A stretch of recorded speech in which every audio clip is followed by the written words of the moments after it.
people, cause the power of the people don't stop. Say what? Ain't no power like the power of the people, cause the power of the people don't stop. Say what? Ain't no power like the power of the people, cause the people don't stop. Say what? Ain't no power like the power of the people, cause the power of the people don't stop. Hey! Thank y'all all for being here. Thank y'all for being patient, and just thank y'all for showing up today and bringing your spirits to where we are. This is all for a reason, and we are aligned. So this is for y'all, this is for the community, this is for New York City. So we just want to thank y'all, and thank y'all for being here. We're about to get started. Where's Emily at? Oh, you need there you go first. Buenas tardes.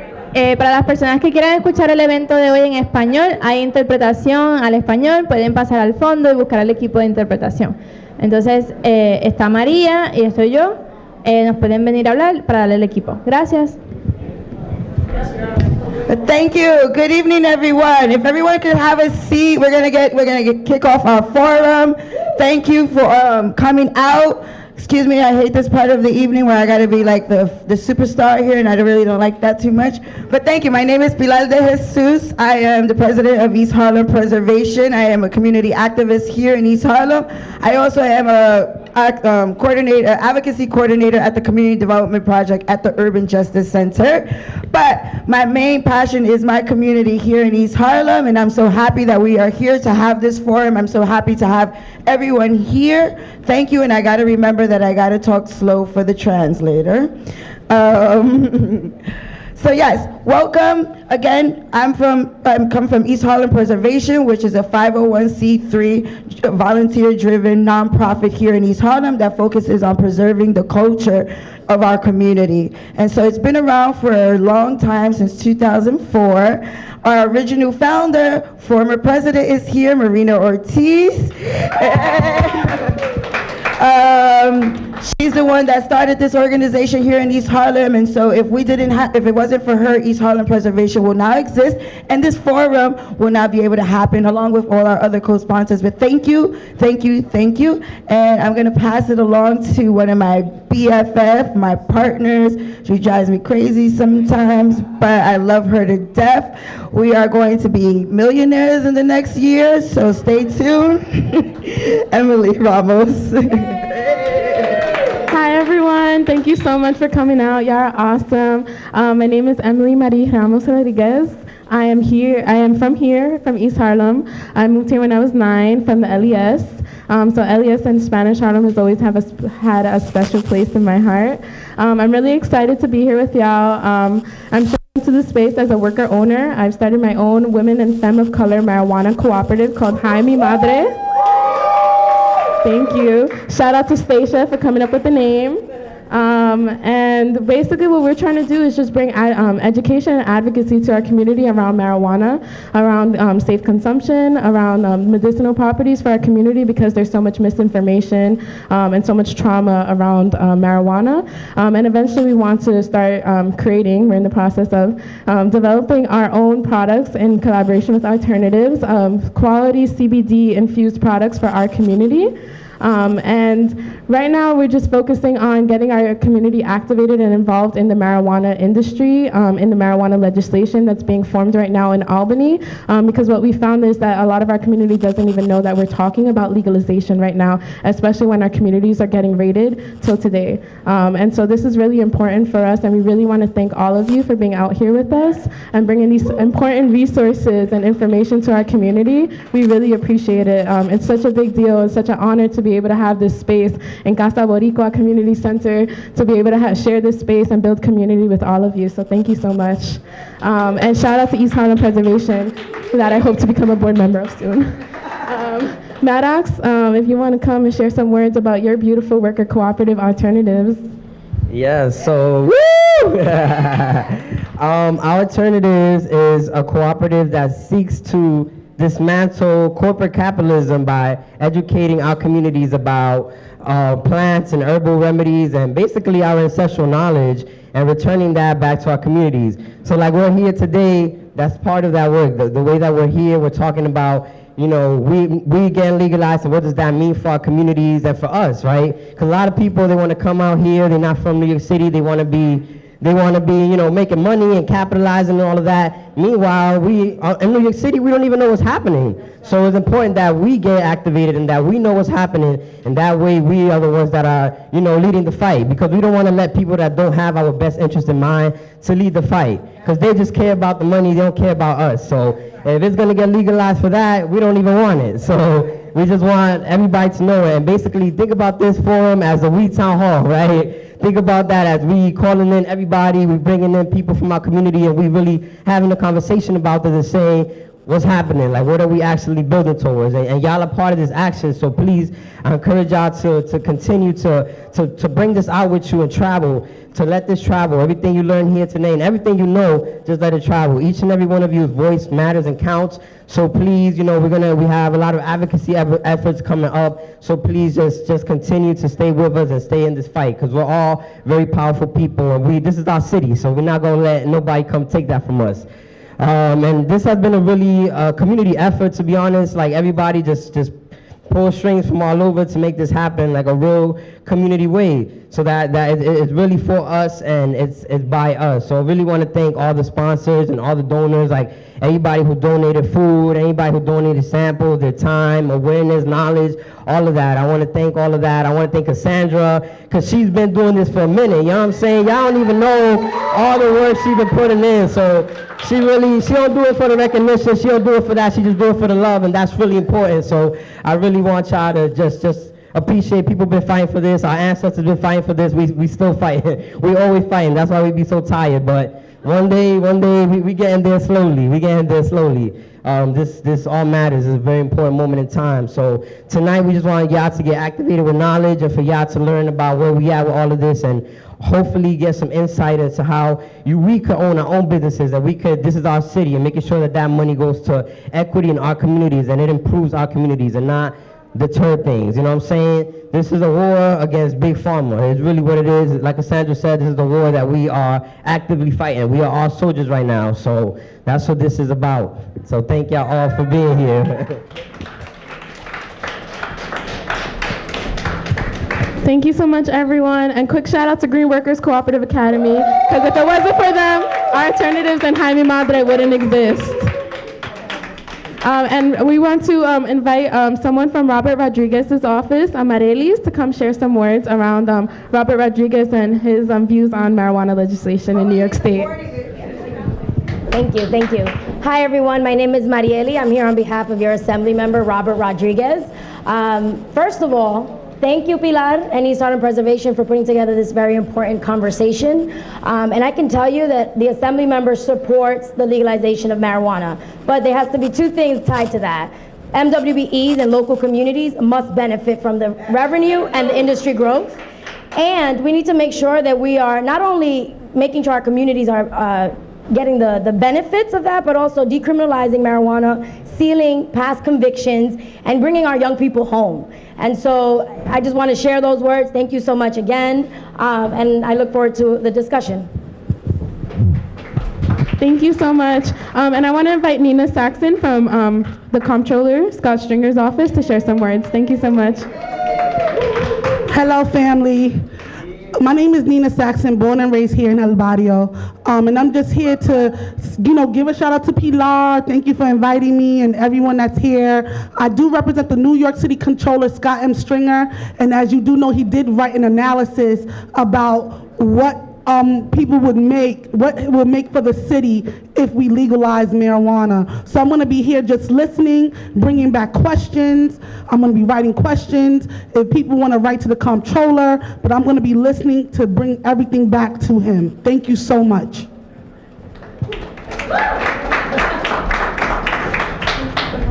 Thank you so much.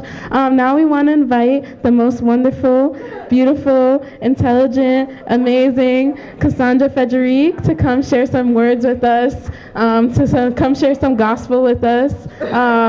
Cassandra is our personal shiro. If it wasn't for her, there wouldn't be us. First came her and then us. She led the way for all of us. When Cassandra speaks, you hear the revolution. So thank you, Cassandra, so much for being here. We really appreciate it. Thank you. Hi, y'all. My name is Cassandra Frederique. I'm not any of the things that they have introduced me as. I feel bad because I'm like a little tired and I'm like, oh man, if people expect me to go to church, I don't know. But, so, you want me to sit? Okay. Oh, you can stand. Okay.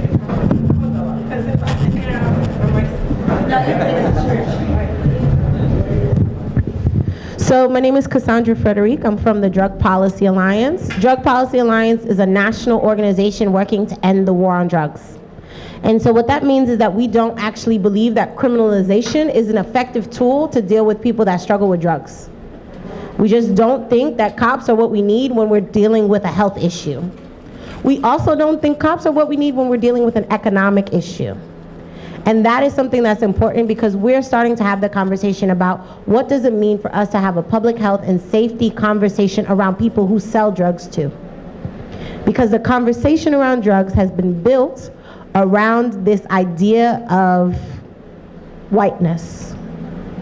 I'll tell you why. All the drug laws that have been created, every single drug law that you see, the conversation around it has rarely revolved around the pharmacology of the drug. The drugs themselves have always been connected to the group of people that society does not like. Does anybody know what the first drug laws were in this country? Tobacco? Opium. Who was opium associated with? Chinese. Chinese in San Francisco. In the 1800s, they criminalized opium because of Chinese migrants. The Chinese migrants that had come to build the railroad in the United States. Now, we are mostly people of color in this room. We know that after the United States exploits our labor, they criminalize us, right? It's happened multiple times. And that happened with Chinese folks. And to be very clear, they didn't make opium illegal for all opium illegal. They only made smokable opium illegal because that's how Chinese people were using it. All the other forms of opium that white people were using, they never criminalized that. Why was heroin made illegal? It was associated with black people and jazz.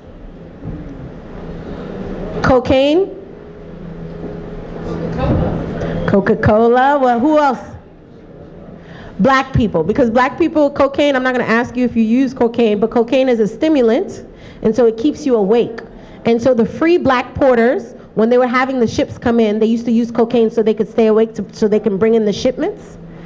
And cocaine was in Coca-Cola. It was something that other people were using, and they criminalized it because free black people were using it in the South. And they said, if you look at the New York Times, it says, the coke fiends, coke makes Negro fiends. And we can't kill them with 35mm guns. We got to kill them with 38 because we have to protect who? White women. Now, why was marijuana made illegal? Mexicans. Why do we even call it marijuana? The rest of the world calls it cannabis. But in the United States, we call it marijuana because part of the way that they criminalized it was by using a Spanish-speaking word. So they had all this stuff talking about Mexicans in the Southwest, using marijuana, talking about reefer madness, and really pushing this conversation about how to criminalize it. Now, if you look, Harry Anslinger, who criminalized this in the Congress, he says, his direct quotes are, reefer makes darkies think they can sleep with white women. Okay? That is in the United States Congress transcript. And the thing is that we already knew this. If I asked people in this room what they knew about the drug war and communities of color, everyone would say it's racist, right? It's messed up. They pumped drugs into our communities. They took jobs out. The only things we had left was the drug deal. Then they criminalized us. But in 1970, a black man wrote a book called The Legislation of Morality. His name was Troy Duster. And his major thesis was, I have looked at over 100 years of history, and the thing that I will tell you is that drug laws are based not on the pharmacology of the drug, but on the face of the perceived dominant user population. So basically, they create laws based on the groups of people they don't like. Richard Nixon declared the war on drugs in 1971. So oftentimes when people talk about the drug war, they talk about Nixon, they talk about Reagan, but the fact of the matter is that before Nixon or Reagan called the drug war, we already had 100 years of racist laws. So when people say that the moment we're in, mass incarceration was a mistake, Joe Biden says things like we didn't know, Charlie Rangel says things like we didn't know, I'm here to tell you that we knew. We already knew that the basis of the drug war was based in race. It was based in class.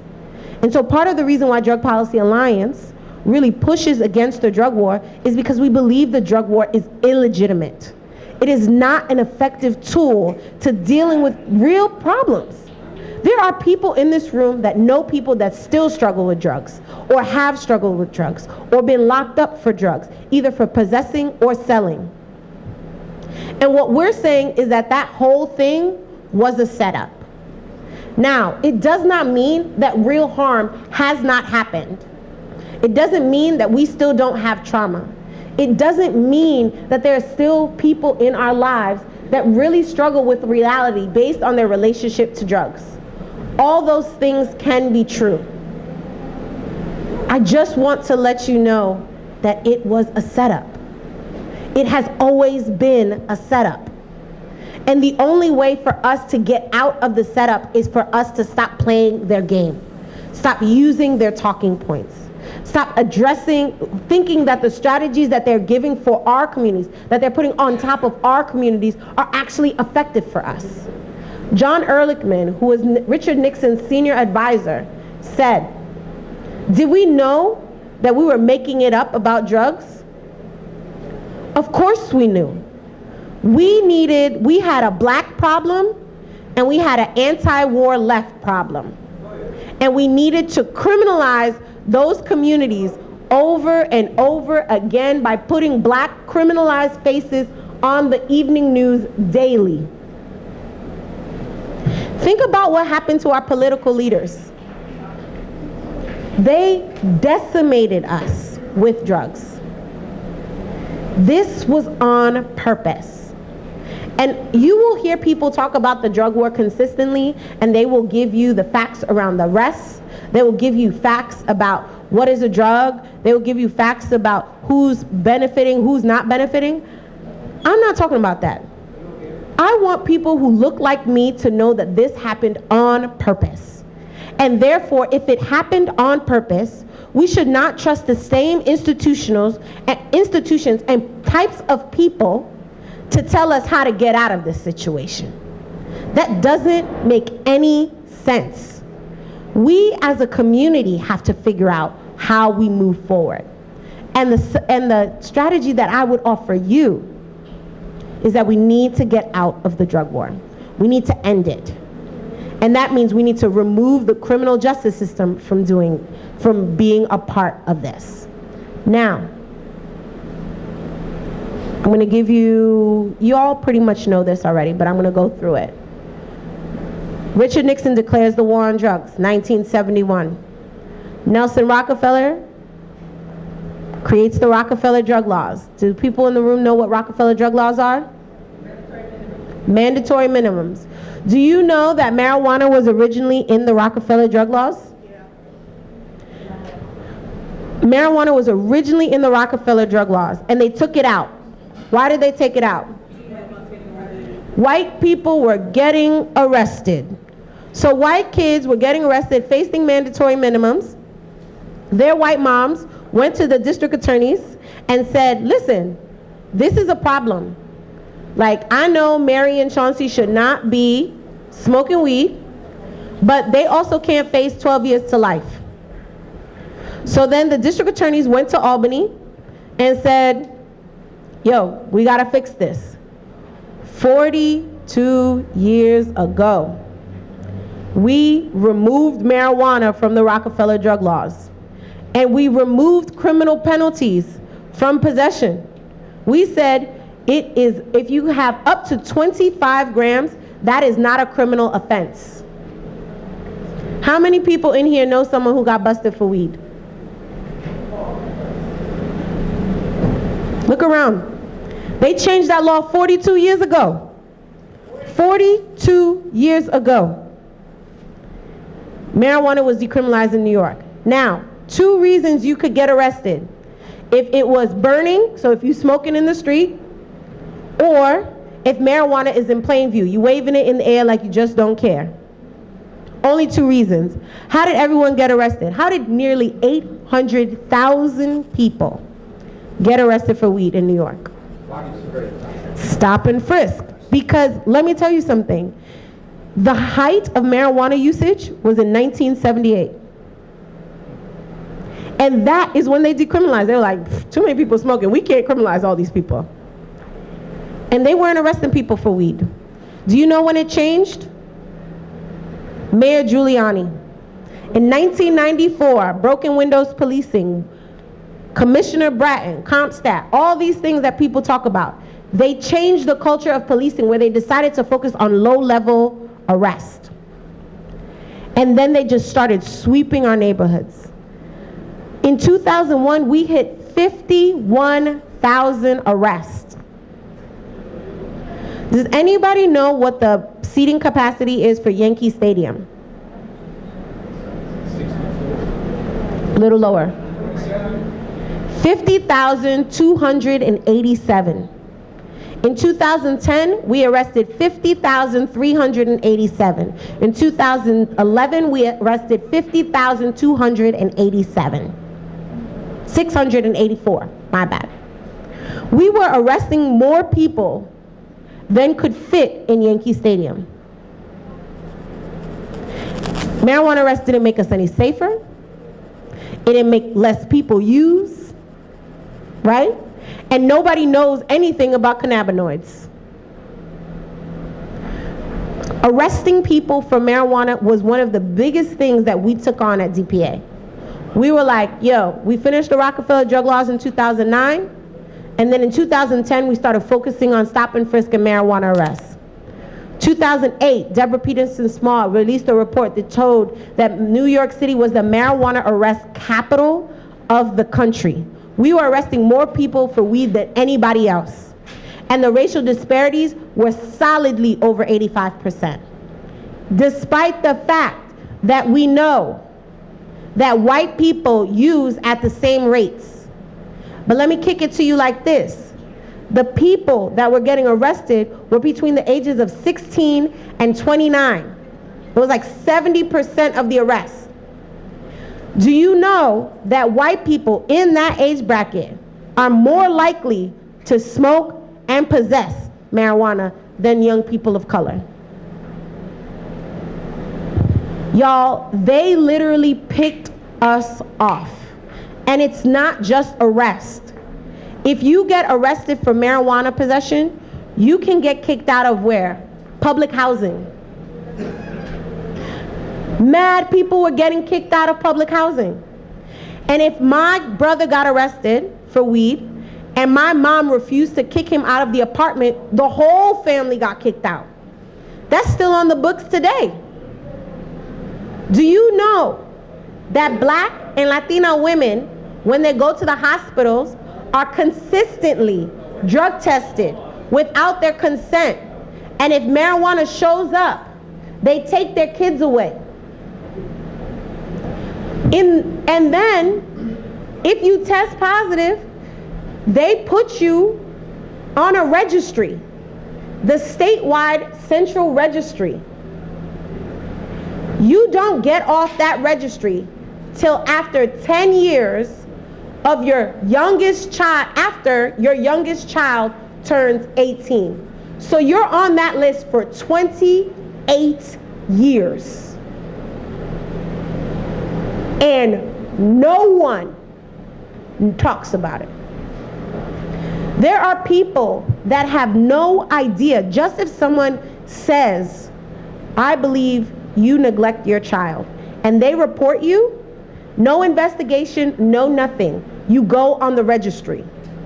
That happens for drugs all the time. It happens for weed all the time. Despite the fact that on the cover of GQ, we have white mothers talking about being stiletto stoners and talking about how smoking weed improves their parenting. But Pilar and Veronica are getting on the statewide registry. And even in the way that criminal justice advocates talk about what we need in this moment, everyone's talking about sealing records, expunging records, which is super important. But we also have to recognize that criminalization is not only in jails and prisons. They are criminalizing us in every system we interact with. So we have to not only get loud, we have to get specific. We have to get strategic.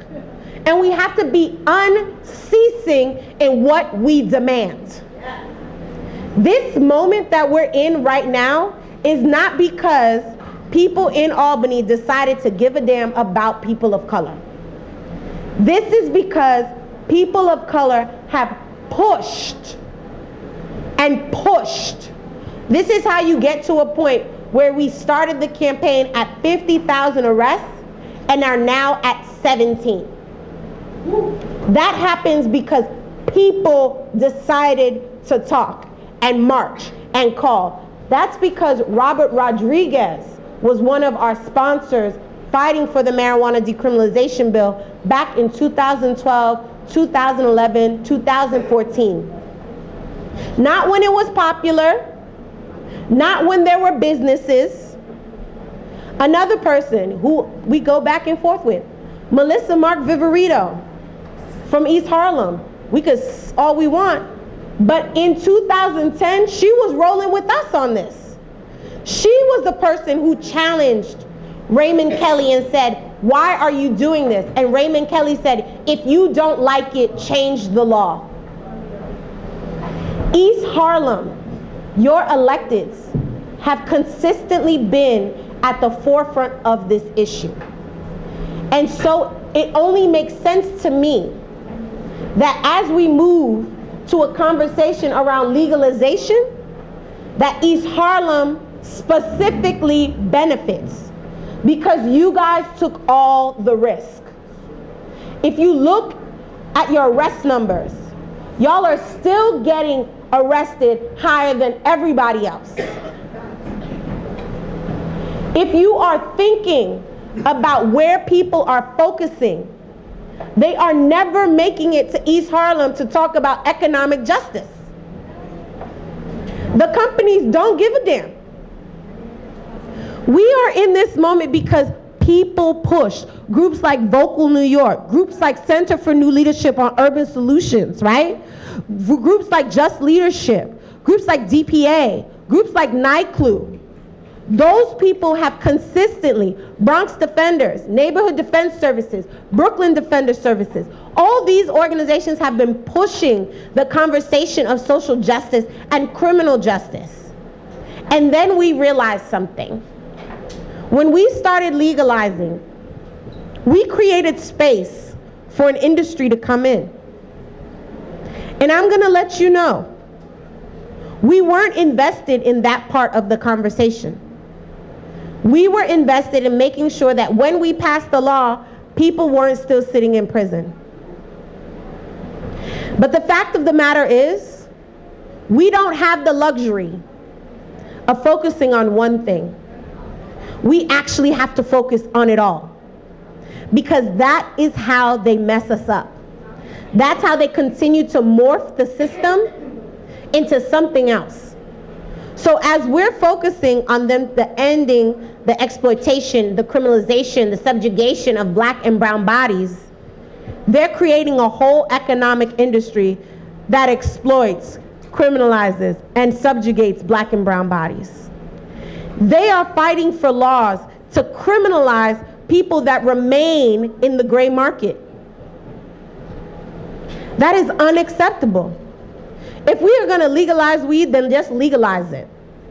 And recognize that regulation will shrink the underground economy, hopefully responsibly moving people over. But we can't then go and hyper-criminalize the underground economy that's always going to exist. We can't fight for something that gives us another Eric Garner. That's not why I wake up at 5 o'clock in the morning. I don't wake up 5 o'clock in the morning to sit across a mother crying because they treated her son like shit. I don't stand here in front of you not dressed because I was sitting in my office for the last 14 hours doing calls, sending emails, creating images so that another Eric Garner exists. That is not why we need to be in here. We need to make it so that what passes, what moves forward, is one that creates more space for our community as opposed to shrinks it. This can't be numbers where we created our own lottery system and then they regulated it and then shut it down in our community. We are at the precipice. And the thing is, this is New York. Everybody cares about what we're doing. Everybody. The banks are here. The federal government is watching what we do. All the people are flying in. I know white people. I am from the Upper West Side. I know them. There are some white people I have never seen in my life walking the streets of New York, trying to buy stores, waiting to capitalize on this moment. If you go to Buffalo right now, they're just buying land. Just buying it. Nobody got a license. Nobody knows what the license is going to look like. Nobody knows how much it's going to be. But these people are so confident that they're going to come up in here and run the table that they're like, cool, I'll buy that and I'll hold that because I got it. You know why they think that? Because that's what happened when we got medical in New York. They basically passed medical, didn't make sure that communities of color would know anything about that, didn't make sure that we would have any access to medical cannabis, didn't make sure that our neighborhoods would have medical cannabis. And then they said for the industry, we are going to get 5 licenses. And you got to have a ton of money to get access to even apply. All 5 licenses went to white people. Only one of them went to a woman company, and that woman company is from Long Island. Nobody got it from New York City. That looks like anybody in this room.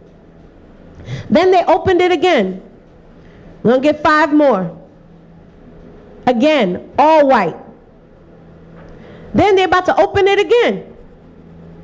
What do you think it's gonna be? What do y'all think it's gonna be?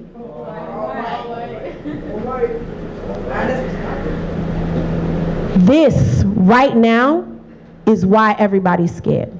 This right now. Because they're having a conversation about weed. And let's be clear, Governor Cuomo, good old Andy. 2016, my man, they asked him about it. He was like, that's a gateway drug. Let them know how you co-opted that narrative. It's a gateway drug. I emailed his people. I was like, bro, it's 2016. You need new talking points. Because this about to come back real quick. Jersey was talking, right? Last year. Then Cuomo says, we gonna do a study. Department of Health, we're going to do a study. We're going to do a study. Summertime comes. Cynthia Nixon pressing him. The study is out. Pros outweigh the cons. We're going to go with it. We're going to create a task force. Any community members on the task force? Absolutely not. They create the task force. Then all of a sudden, In December, Cuomo says, we gotta legalize marijuana. It gotta be done right. January 15 comes. He says, we gotta legalize marijuana in my first 100 days. And we gotta do it in a way that we empower the poor communities and we make sure we don't enrich the corporations. Let me tell y'all something. You know politicians are full of it, right? Yes. All of them. Every single one of them are full of it. They will give you talking points, and in your face or behind closed doors, they don't care. Listen to me when I tell you. They don't care. They don't care unless we make them care. Do you know who they care about? Long Island. You know who they care about? Westchester. And I'm not talking about Mount Vernon. Okay? Do you know who they care about? Erie County, not Buffalo, Amherst. They don't care about where we are. They don't show up for us. That's why we can't wait for them to show up for us in this conversation. We have to show up for ourselves. Elected officials do not lead on issues. They follow issues. And right now, y'all need to be the mother conductors of this parade. That, like, y'all have to really pay attention to what's happening right now. They are literally trying to take everything away from us. Give away the whole store. And to be very clear, they will use my talking points. You got companies now, got celebrities of color talking about, yeah, you know, social justice, we gotta make this, blah, blah, blah, blah. Same companies that are issuing memos saying, no home grow. Same companies saying, we should criminalize people that maintain being in the underground economy, because it's not good for business. Same people that want to give people of color internships instead of jobs. Want to give them internships instead of space so they can be owners. Want to give them loans that we have to pay back these companies. Why would you give a loan to your competitor? Predatory loan markets. And think we're dumb. That's the moment we're in right now. 2 weeks ago, people saw something in the New York Times where it said, black lawmakers will block marijuana if it doesn't benefit their communities. That's the power we built. We told them, don't come home if you don't bring it back. You don't live here no more. You gots to go. And in Albany, they have to be reelected every 2 years. So they can't get caught slipping. And that is the kind of energy that we have to maintain. Right now, they are negotiating on this bill. We don't know what this bill looks like because it's in the budget process. The governor put forward his bill. Crystal Peoples-Stokes and Liz Krueger introduced their bill all the way back in 2013. So when folks say to you, we don't have enough time, we didn't know this, let me let you be clear. If your elected officials don't know about this issue, that's because they weren't doing their homework. They weren't reading the bills. And that's a problem, because that bill has been in there since 2013. In fact, I'm gonna give it this. That bill has been there for 2 years, because in 2017, after going all around the state and talking to different communities, that bill got a major facelift and included all the collateral consequences, built in an incubator program, built in making sure we had community reinvestment. In 2 years, they still didn't read the bill. And now they're saying, we don't know. There's too many details. And I'm like, every day that passes, a person gets deported, a person loses custody of the kid, the person gets kicked out of housing, a person gets arrested, a person can't pass a background check. And every day, we put black and brown bodies in harm's way because we allow law enforcement to keep a tool to engage with us. Every time we engage with law enforcement, that is a potentially deadly situation. And that's no shade to anyone that has cops in their families or our police officers. It is just the facts. It is very dangerous to walk around and being melanated and being engaged with law enforcement. Every day that this doesn't pass is every day that that danger increases. You run the odds. This can happen this week. But the elected officials have very clear instructions. There are 3 things that we're fighting for. All the collateral consequences have to be taken out. I'm not just okay with clearing criminal records. I want the reforms for housing. I want the reforms for child welfare. We want the reforms for background checks. We want it all. Because they gave it all. They did everything to criminalize us. So why, when we're fixing it, we wouldn't want everything to change? The other thing folks are going to talk about is equity. Oh, we're going to give you some low interest loans, but you got to start 2 years after the big guys start playing, right? We're going to say, we're going to make sure that we can hire people in low paying jobs, at entry level. Ain't nobody trying to be the runner for the rest of their lives or the lookout. We're going to give you $25 million so you could put for equity. Meanwhile, literally one of the companies just got $250 million yesterday. These people have money. They're consistently talking about, we're not making money in New York. They're traded on the Canadian Stock Exchange. Whatever they say they can give us, times 10, times 100. Because the fact of the matter is, they will never be able to put a price on what they've taken from us. If we knew all the things they have extracted from us, we would know that whatever they put on the table is not enough. It's not enough, y'all. And we have to be really, really clear about it. And it's not just that we want to be able to be in the industry. There are people that have been criminalized because of marijuana that don't want to be in the industry, but they deserve something too. And that is restitution. Our communities, East Harlem, all these empty storefronts because nobody can afford the rent, all these developments that are coming up, which are not meant to house any of y'all in here, all the towers, the police towers with the bright lights that they never turn off, that money belongs to us.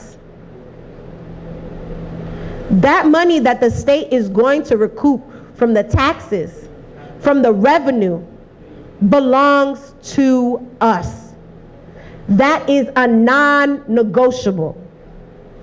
Those 3 things, day one equity, clearing all the collateral consequences, and having reparations for the drug war, is the bottom line, is non-negotiable. If they don't have that, we shut it down. All the way down. There is no coming back. They never, ever, ever have come back for us. They have to get it right the first time. Now, will it be perfect? Absolutely not. Should it be better than every law that is on the books right now? Exponentially. It can't just be a little bit better than California. It can't just be a little bit better than Vermont. It has to be way better, because we have to set the floor for everyone else. And we have to create space so that we keep improving it. I want to win. And what I want to win is not marijuana legalization.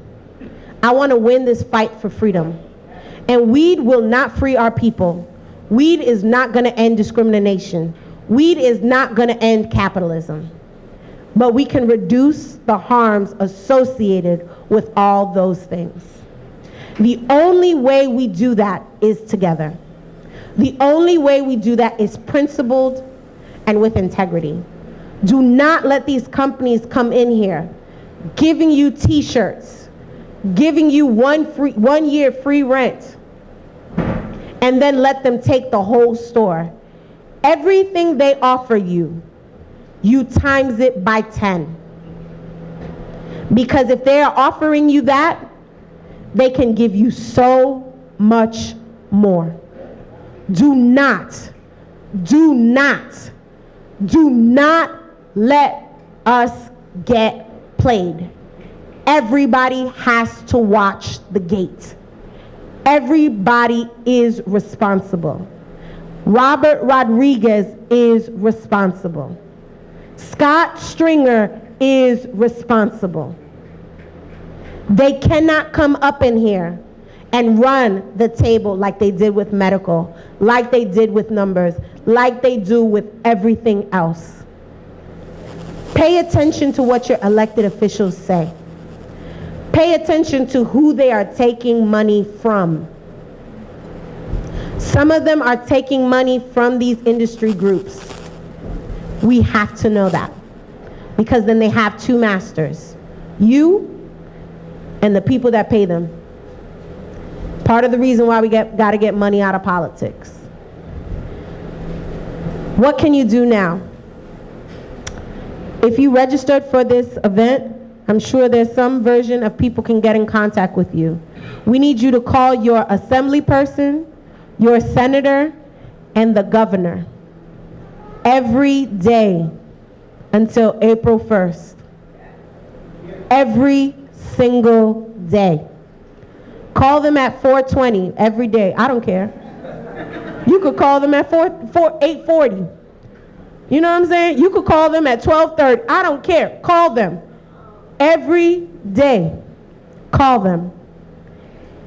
If you have social media, you should be tweeting the governor, your senator, your assembly person every single day. Twice a day. Just hit them with those tweets. They see them, they're counting them. They are currently negotiating right now. And you know Governor Cuomo already said last week, it's out of the budget. We're not doing it. Right? But that's not even true, because they're talking about it right now. And the only reason he thinks he can say that is because he feels like nobody's paying attention.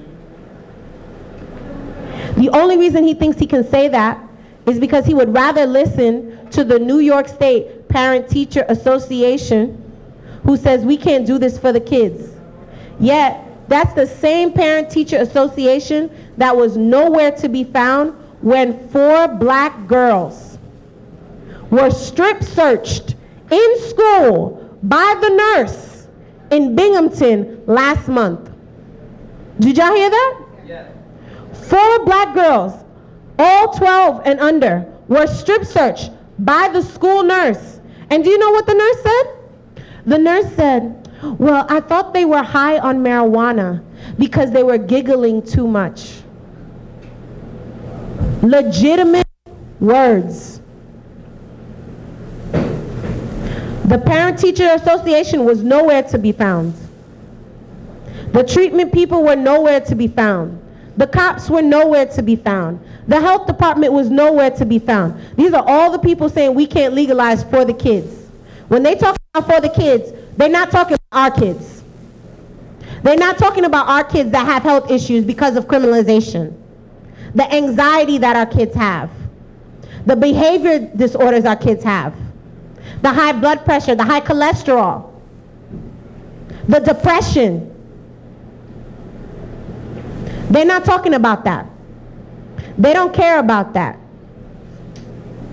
And you know that's the truth, because pay attention to how they're talking about the heroin crisis right now.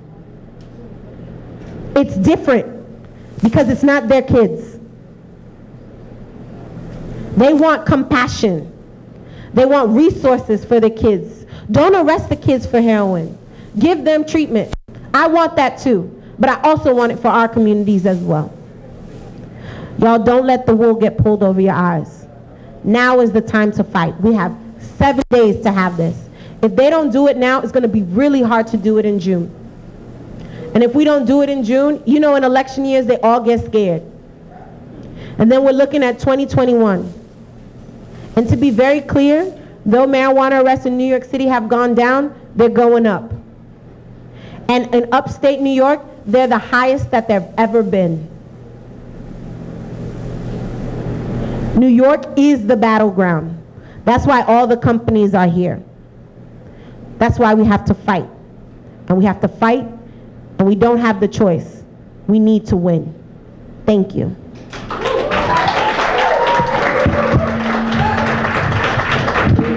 Thank you, Cassandra. Before you go, I just wanted to know if from the audience, if y'all had any questions or anything that y'all wanted to ask before we move on, and anything that y'all wanted to touch base on or clarify with Cassandra before we move on, or any of us. So in terms of the conversation about legalization, and obviously I'm here as Assembly members, Chief of Staff, but I am just curious as a mother to 3 young people of color. When it does become legalized, what happens to the companies that are already dispensing the medical ones? Do they get first dibs? Because if it starts today, you know, it's not going to actually, you know, it'll take a couple years, you know, for things to go up and running. So is there any advocacy happening around not letting them get first dibs? Because then that will have an impact on our communities. So the registered organizations, which is what the medical marijuana, that's what people call them, they are fighting so that they can get into the market and do whatever they want. That's actually been one of the biggest sticking points in advocacy that we've been talking about, limiting their ability to get into the market. We don't want them to basically run it. We don't want them to start before everyone else. And so I asked Pilar to come over here because they are doing a lot of the advocates, including here, a lot in East Harlem, they're doing Equity Day 1, really talking about how do we get people up and running as soon at the same time. And the thing is, everyone has to think about the different ways that you can be a part of this industry. And I think Mary's probably going to talk about this later. You don't only have to open a dispensary. There are so many bags that people can get. And those things don't need the capital that's necessary to open a dispensary. And those things can start right now, like delivery, right? Like Uber cannot start right now. But I'm saying it's a lot. It takes a lot less than dispensary. It's like a $10,000 to $50,000 commitment to start that business. A dispensary alone will require you having experience as a plant touching business or in the industry already, and at minimum $5 million on a small level. And for New York, to be honest with you, $15 million, because they're going to double the rents as proof of purchase for you to even exist in this business. So that's why right now, the current medical operations that are already functioning, they're trying to push to be able to operate day 1 and just pay off a fee to make everybody happy to start day 1. That is what they're all advocating for and united for and fighting for to happen come April 1st. Yeah. So literally when that's signed in and they get to start running up and going. None of that money has been pushed, or people don't know how to push for community reinvestment unless they're asking for it directly to the individuals that Cassandra highlighted as folks that you have to talk to straight up, because for so long at these conversations, we have neither been present, nor has there been anyone that has looked like us coming from the industry saying that we own in the industry. Again, what Cassandra said about the 15 licenses all being owned by white men, that's what came in first. And that's what has been seen as the industry and what that looks like. So that's why it's important to note that right now, you can start an ancillary business. You can have a marketing firm. You can have an accounting firm. There are tons of businesses trying to find accountants. There are tons of people trying to even figure out their money. There's HR firms. How do I know? Because I have West Coast HR firms hitting me up trying to figure out how to get to New York literally as we speak. Too big people hip staffing things. So there's ways for you to create your own industry here to service the industry without trying to raise for a license. $15 million, but you can't get from the bank, but you can't get as a loan. It has to be private funded. And a lot of dispensaries, to be honest with you, don't make it past 1 year. It's a very expensive, very, very high-grade business that a lot of people, they won't tell you has a very high fail rate. So it's better to think about getting ready to do delivery with a license, getting ready to even do something that doesn't require a license as far as marketing or bottling or packaging or mailing or compliance. Those items don't require a license. And the cap to start that is lower than you even imagine. It's something that you can immediately start working on now. Yep, there it is. Thank you, Mary. Are there any other questions for me? Yeah, one more question. This question is, I heard that the governor was supposed to be starting an agency to oversee this. Can you talk a little bit about that? Sure. Do you want to talk about it? So the Office of Cannabis Management is something that the entire, that's okay. The Office of, no. The Office of Cannabis Management is something that the MROs are using as a way to say that they will give funding to start that. Those are the currently medical registered operations that are within the state. So as part of what they're lobbying for, they want to be able to say that we will use this money to help start the Office of Cannabis Management, which will be held by someone who's the executive director. No one knows who that's going to be. No one knows what that's going to look like. There has been conversations along with those in the Smart Drug Coalition saying, hey, so who is this person? What does this look like? Who's community overseeing? What does that look like? None of that has been addressed, but it is written in part of what the governor is advocating for and what he wants to create as an office to manage this entire process in terms of licensing, regulations, laws, programs, all of that. That's what the Office of Cannabis Management is being designed to be. It's what the current medical operations are saying that we'll give you money to start, day one money will fund. So yeah, and also a lot of that is why it's important to fight, because the cannabis, even the word, right? They want us to use this other word. They want us to use this language. All of that shit is, excuse my language, sorry. All of that is part of the whitewashing in itself. You know what I'm saying? And they're trying to lowball us by saying, we're going to give you $25 million to invest in your community. Meanwhile, there's an opportunity to build generational wealth if we fight for this the right way and we incorporate the right legislation and the right words and the right programs and the things that we want in that bill, and we fight for that. We cannot let them trick us. We're not dummies, right? This is our city. We New York City. We keep it real, right? This is really important, y'all. I don't know. I will keep saying this a million times. Like, we really have to make a presence, because everybody else who's not from us is the one making decisions, the one running, and the people who really get impacted by this in New York City, they don't know what's going on. But we know what we experience, and that's important. So it's really important for us to get activated and take action, because we cannot get lowballed. And if that's what's going to happen, then we will, as Cassandra says, shut it down. Like, we will not let it pass in New York City. It's not going to happen. You know what I'm saying? Like, marijuana is a plant. You know what I'm saying? You can't exploit a plant. You can't exploit nature. Plants have energy. Plants have spirit. This is the herbalist and me speaking. But you have to respect the plant. You can't exploit it. And it's just really important for us to get really activated and know what's going on, because a lot of the language, and I know a lot of stuff could get confusing, but it's just really important for us to know what's happening and to get involved and be part of the conversation. And we really have like a week to do this, so I really encourage y'all to stay.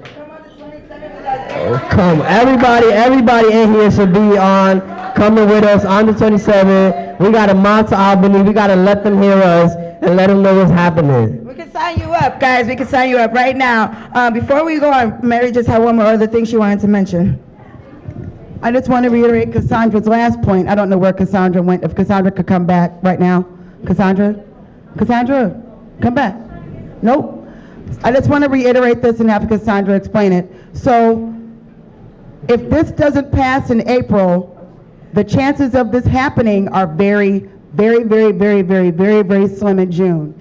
If it does not pass, I just want people to understand, federal is ramping up because lobbyists from big corporations are already in there talking about making this legal.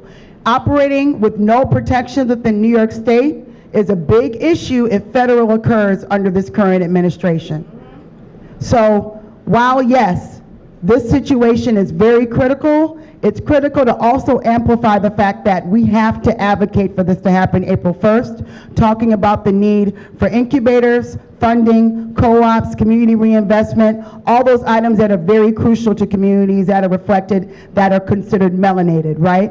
Women too. If you're a white woman and you're up here thinking this doesn't apply to you, you're playing yourself, because it does. There's less than 6% of owned businesses from people of color within cannabis in general. There are 27% ran by women. Those numbers have dropped considerably, and they're dropping lower and lower. This is not a game. So if we don't advocate for April 1st, please keep in mind that if this is not passed, June doesn't look too hot.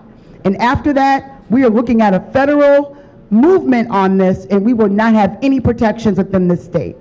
So I just want to really reiterate, one, everybody needs to be on the bus on the 27th. The way that we have to look is very key from an optics level. It can't be 60 people, it can't be 100 people, it needs to be 400 people up there talking about this issue. I'm dead serious. The reason why that's key is because optically, if it's not enough people, they will not give a shit. They already don't think we exist. How do I know? I've heard them say it to my face, because I just heard them say it to my face. We've been in rooms, and I've been in rooms where people do not think that I even want cannabis in my neighborhood. So I just want to make sure you're clear. If this doesn't happen April 1st, this ain't gonna happen. And then what's gonna happen? Federal is gonna happen, and federal does not give a damn about black lives or brown lives being in this industry. Trust me. Just want to make sure that's really clear. Cassandra?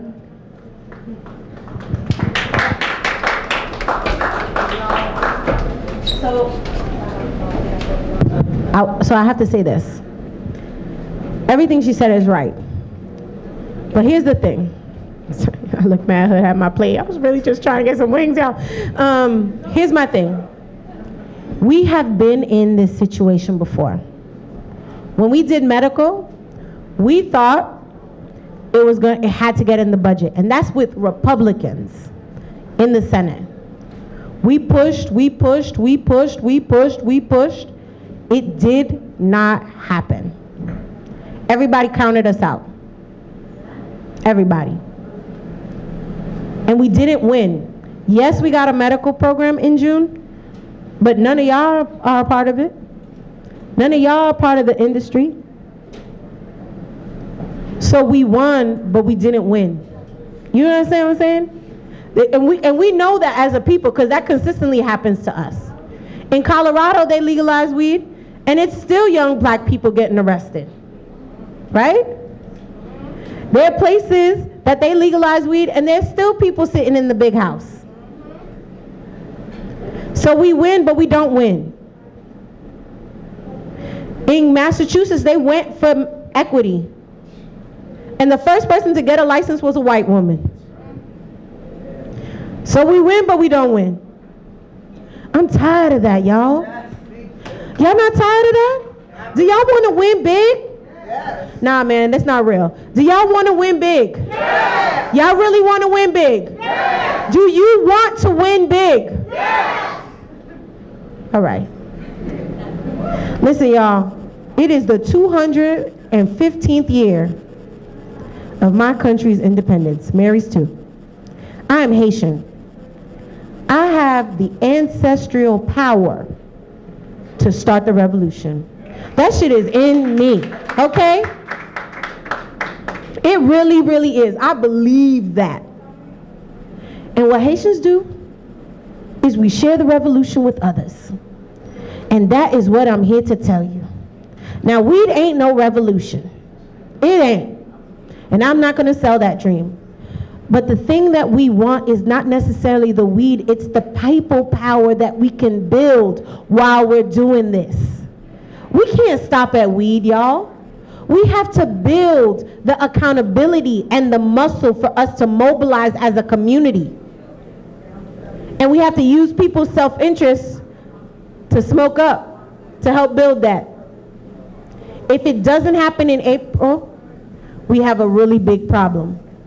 But if we want it to happen in April, everybody in this room has to call, tweet, write. Turn this space into a phone banking place. Emily are planning to organize one on a Friday, so stay tuned. Probably this coming Friday. It better be this Friday. You probably need it earlier, because if you starting on Friday, we've already lost. Yeah. Tomorrow, somebody's house. Somebody's house. Call me. I'll pay for the pizza for people. Or, you know, El Malicón, because that's my preference. But, like, you know what I'm saying? Like, I will pay for that. If you call me and you tell me, Miriam calls me and tells me, yo, I got 10 people coming to my house to make calls, I'm buying dinner. Straight up. Make it happen. We can't wait till Friday. This thing needs to start tomorrow, if not today. Thank you, Cassandra. Thank you so much. Didn't we tell you she was going to take us to church? Thank you. Emily and I are planning to host something, maybe not tomorrow, but possibly Monday or Tuesday, where we are going to invite people probably to my home, if not this spot, to come phone bank and call your elected officials.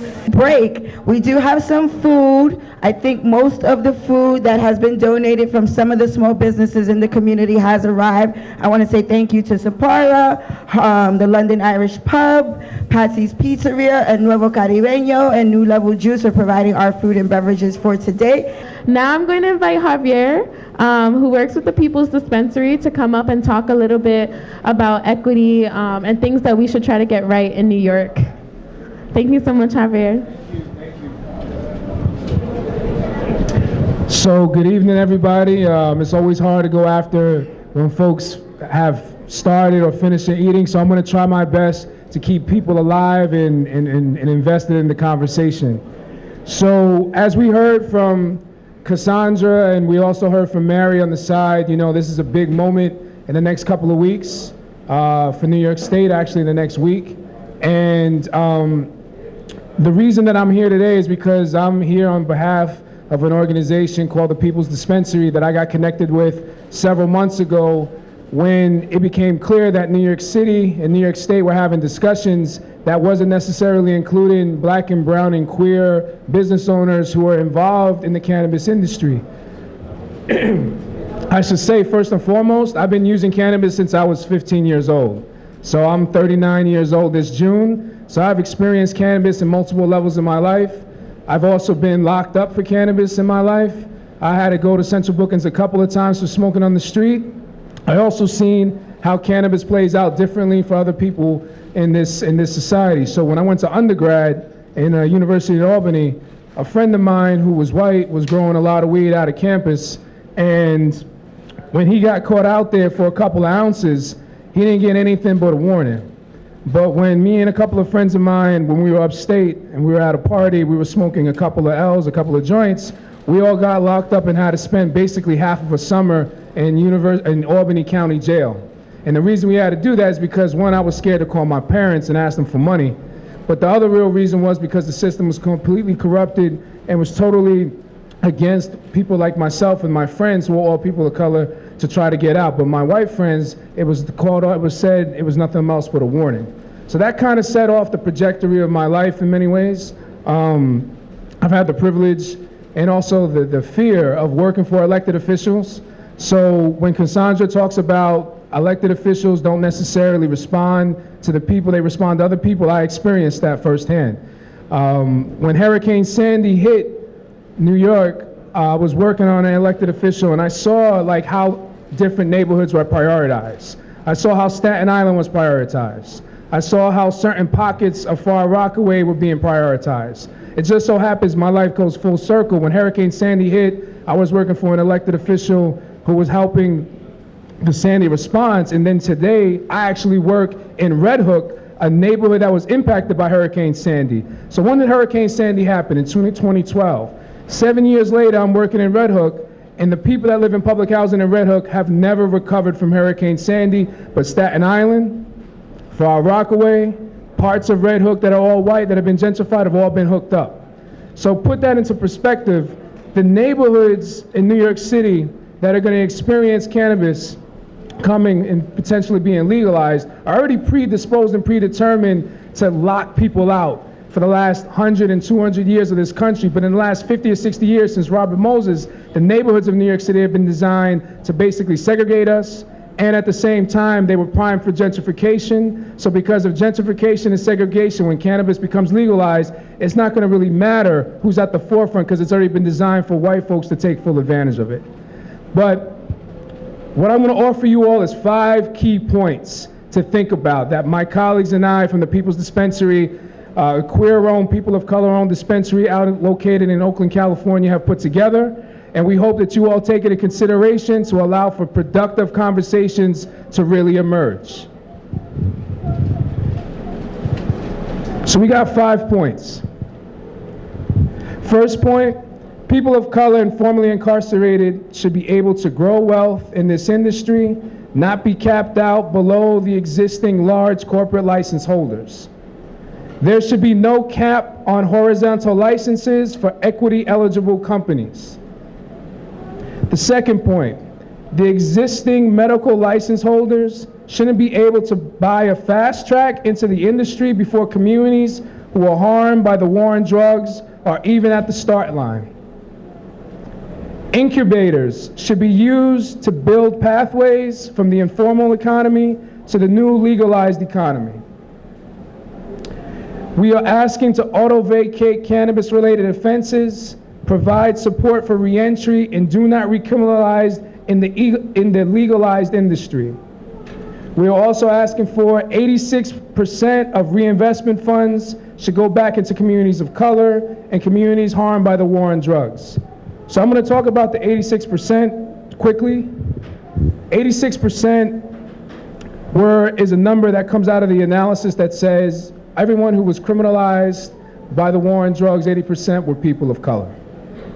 So that number is a way to restore and to rectify the war on drugs and how it played out in our neighborhoods.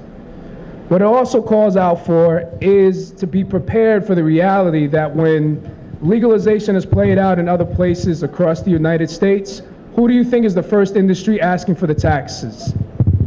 Think about it. Who's asking for the tax money? Law enforcement, right? So if you don't protect against law enforcement, what's going to end up occurring really quickly is they're going to probably design a new unit called Protect the Youth Unit, right? They're going to basically play off the fears that cannabis is a gateway drug, and they'll create a new unit, and then what they'll do is, it's all pretty much in the master plan. We're locked out of the industry, which means the informal industry will continue. So in these gentrified neighborhoods that are New York City, you'll have a dispensary right up the block that some people may be able to go to, and then you're going to have somebody doing the underground informal market. This new police force or task force will be established to lock up the brother that's literally across the street from the dispensary. Now, every locality in this country has not protected against that conversation. That conversation has happened everywhere from Seattle to California to Massachusetts. It's happening right now in New Jersey. The public safety community, the criminal justice community, the police community are hell-bent to keep criminalizing cannabis usage. So if you do not be intentional with how the funds are going to be distributed as a result of taxation, the likelihood is you'll have a new task force in this neighborhood, in El Barrio, going after people while there's dispensaries open everywhere else for everybody to buy from. So it's really important that when you look at this discussion, that you really understand that these key points have to be made to elected officials. Now, I used to work for an elected official, and I can tell you, they take the cues from the people who are in charge of their party. They don't take the cues from constituents. If 10 people call, it raises an alarm though. So when Cassandra's saying everybody start phone banking, if Robert Rodriguez, if Adriano Espaillat, if all the people in this neighborhood who actually represent El Barrio got calls, they're gonna make a call to somebody in their party like, yo, shit's crazy right now. We got 20 calls about the criminalization of marijuana and cannabis. What is actually going on here? Because their staffers don't do research. The people that do legislative research are the lobbyists. The people that put together the policy proposals are the lobbyists. That person that was sitting here, I guarantee you, if she does any research for Robert Rodriguez, it's probably about community events and not actually legislation. It's a fact of the reality of the system. So you have to go there with real concrete talking points and real clarification that you understand the legislation to counter the legislation from being enacted. One last point that I'll make, and then, I'll step aside and be peace.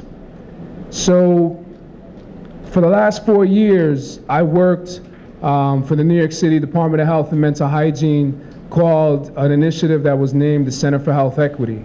So when Cassandra was talking about, co-opting language and like people using their language and talking points, I was a part of that experiment.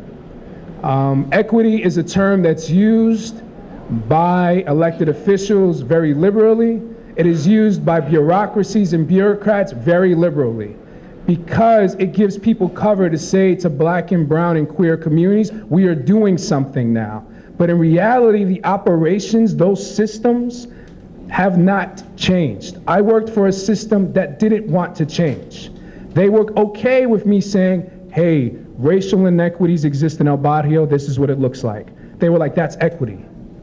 You're doing something progressive.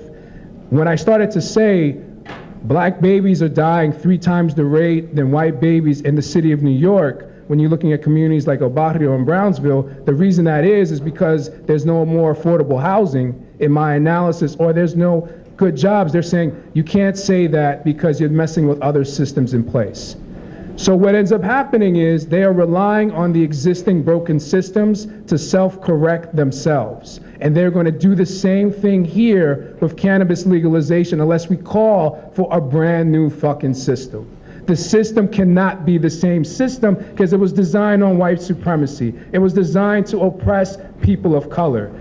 That's the type of messaging that needs to go to elected officials. It's not saying, hey, the health department can create a new office that's dedicated to this. Well, what's the origins of that health department? The origins is based on white supremacy, on systems that keep us segregated. So we have to educate ourselves and offer these elected officials and offer the bureaucracies that manage this new system, this new billion-dollar industry, and say that's not going to work for our communities. It will never work for our communities because it was designed to keep our communities left out.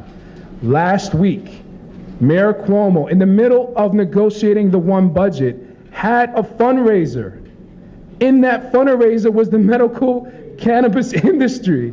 So if you think they're waiting for us to respond with a new idea, that's not going to happen.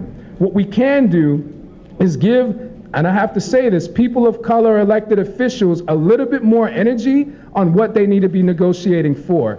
They are willing to accept a compromise under the guise of equity because it sells better and it sells more newspapers and it gets more clicks. But underneath that, it's the same system that's going to basically distribute what the opportunities that don't exist will be for those who are rich and who are white, who have bought everything for the last 15 years preparing for this moment.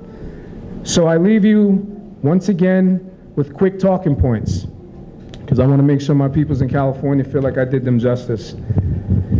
People of color and formerly incarcerated should be able to grow wealth in this industry and not capped out below the existing large corporate license holders. So when you meet with an elected official, you want to say, how are Black and brown people online on day one to take advantage of this industry? How are they online with the Monsanto lights of the world? Are they on equal footing? Can you explain it? And if that elected official can't say that, if Hakeem Jeffries can't say that, if Robert Rodriguez can't explain that, then you gotta look them straight in the eye and say, don't use the fucking term equity, bro, because it's not equity. What you saying, you just playing us. The existing medical license holders shouldn't be able to fast track in the industry before communities who are harmed by the war on drugs. It's the same point again. But these medical industry folks have been doing fundraisers. If you do a Google query for all the fundraisers of the medical cannabis industry in New York State, see who attended. You can get that information. See who was buying the tables at their events. They've been basically locking down all of our community for the last 10 years, and they are going to get fast-tracked if we don't call them out. Incubators. So we have a lot of cooperatives in the room. This is an example of incubation, but people don't know what incubators are. Elected officials don't know what incubators are or cooperatives. They need to be educated on them. And it's not just inviting them to the event, it's about talking about how you build generational wealth in a community. Auto-vacate cannabis-related offenses, provide support for reentry, and do not recriminalize the legalized industry. Again, the criminalization and the recriminalization of cannabis will continue if we don't pay attention to where the money of the taxes will end up going. So you want to make sure that's there. And then finally, you want to have a tremendous reinvestment percentage going back into the neighborhoods that were harmed by the war on drugs. So when people talk about reinvestment, you should shoot for the stars and not for the equity compromises that somebody has already redesigned for you. If you can do an analysis of looking at the criminal arrests related to marijuana, you want to basically double and triple that in terms of reinvestment in your neighborhood. Anybody from the community board here? So the community board members should definitely look at what type of arrests have played out for cannabis and start thinking about what reinvestment looks like and giving that information to Robert and the leaders in the neighborhood so they can actually have a number and not just say reinvestment. Reinvestment falls flat without numbers. Thank you everybody for your time. Anybody have any questions about the People's Dispensary? Go to the People's Dispensary, look them up on Google. You'll see that they are a Black and queer owned dispensary, one of only a couple in the United States. In the state of California, where I frequent often, it's the biggest state that has legalized the cannabis industry. Only one dispensary of color exists. It's called Blunts and More, a play of a great name. But it took one brother that was justicely involved to connect with another African-American leader who had the resources to come together. Only one in the whole goddamn state. You think about Seattle and Portland, there is an African-American leader who talks about they own their dispensary. He is promoted and supported by venture capitalists. So you're gonna see a lot of Black and brown faces and queer faces saying, I own my spot. But if you look behind their records, it's gonna be the big corporates, big pharma, and venture capitalists investing in them. So do your research, recognize who comes to your meetings, understand that people are going to want to open dispensaries in El Barrio in 2 seconds, and you want to find out who they are and what their background is. Hey, how are you? Good. I just have a quick question. Yeah. How do you feel like we can leverage equity without the hedges? Without the hedges. So there are many ways, and I think the cooperatives and other models can highlight that, where you can make an investment. So first and foremost, you want to rectify the public investment.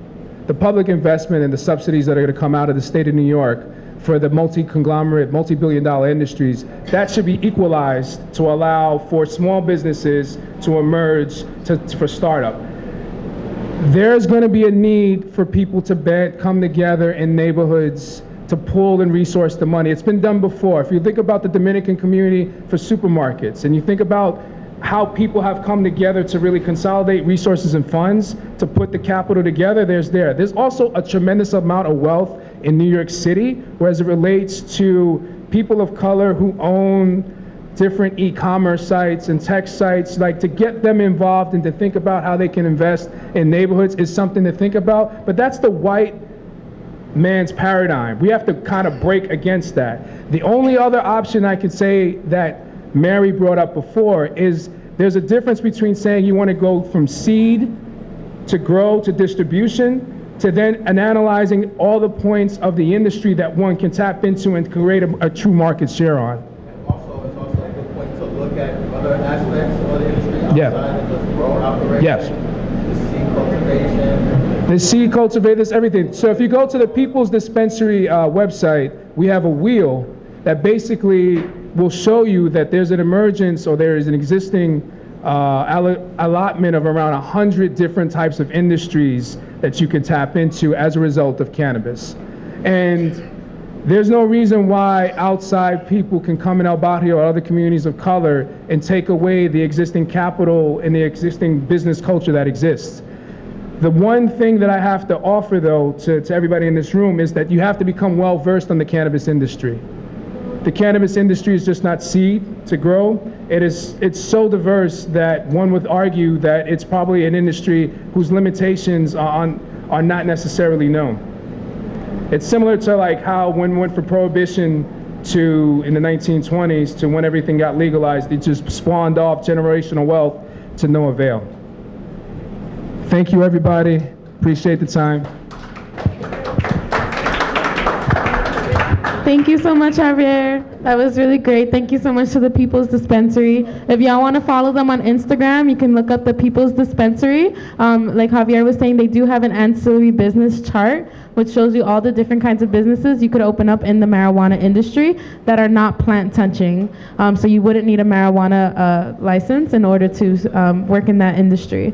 So now we're going to have Rayblen, thank you for correcting me, I'm sorry. From Green Workers Cooperative Academy, which is an incubator program for people who are interested in starting their own worker cooperatives, which are worker-owned businesses. Thank you so much, Rayblen.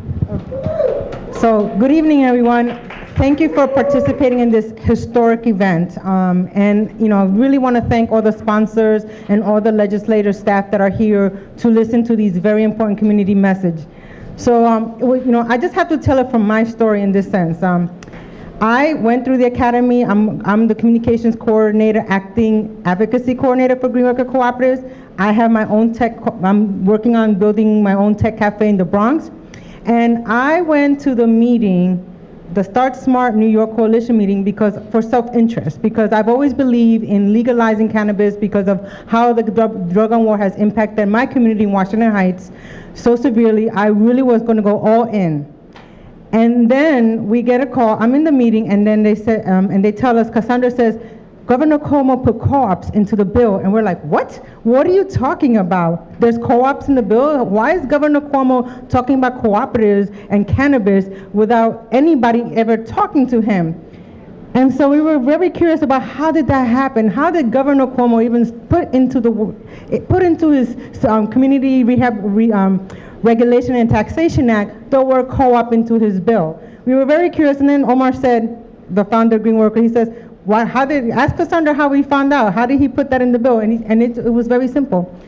DPA suggested that in their platform, and then at the suggestion of DPA, of Cassandra suggesting to the staff of Governor Cuomo, co-ops were a part of the bill. Now, cooperatives are not supposed to be part of the solution to cannabis legalization. And then, so when we look at the bill, all they were talking about was farm co-ops. And we were like, well, there's more than just one type of co-op. Not every co-op in New York State is a farm co-op. So Cassandra said, well, Ray, why don't you head up and form the cooperative work group and talk to all the groups that are involved and are interested in talking about cooperatives in the cannabis business, and have a discussion and build a set of policy points that needs to be included in order for cooperatives in the cannabis industry to exist in New York State.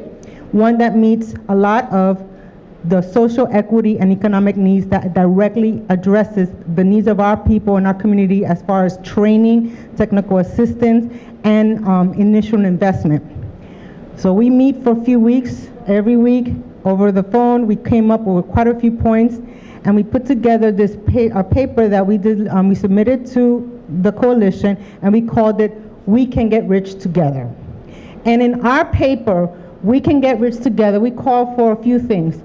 The current bill states that there's an Office of Cannabis Administration that's going to manage everything in the industry on cannabis. So we asked, well, if there's going to be an executive director, we want 3 things the executive director should be doing in order to work with cooperatives. 1, they have to have a dedicated staff person in that office to only work on co-ops. 2, there has to be a separate advisory council, advisory board of cooperatives that are all throughout the state that to help inform the executive director, because there's no way this person is going to fully understand the wide scope and breadth of what co-ops actually are and how they form and how they operate. And three, we ask for an actual a new formation, an actual, we're calling it the State Cannabis Cooperative Coalition of different organizations that are to be officially formed and recognize and validate who is a real co-op, as opposed to someone saying, hey, we're a business and we're a co-op, and then they get that money. No, we want people that have been working with us in our coalition, who we know who are truly involved in the cooperative movement here in New York, to be involved in that validation and verification process of co-ops that are going to enter into this cannabis industry. And another thing that we also did is said, there's not just farm co-ops. We said you have to expand and you know, you have to understand that there's all types of cooperatives. And they said that we have to have licenses for multi-stakeholder cooperatives, worker owners, producer consumers. These type of licenses have to be available for people who want to start their businesses at co-ops. They can get these type of cooperative licenses, not just farm cooperatives licenses. So that was another thing. And then we asked for, you know how Cassandra said, you know, if they give you 25 million, ask for 10 times more. We said, well, in order for all of this to happen, we want at least $50 million to start initially to fund the formation of the organizations that's going to provide the technical training and assistance to help build cooperative businesses in all these different communities that are going to be serviced, or that should be servicing the people directly impacted by the war on drugs. And why co-ops?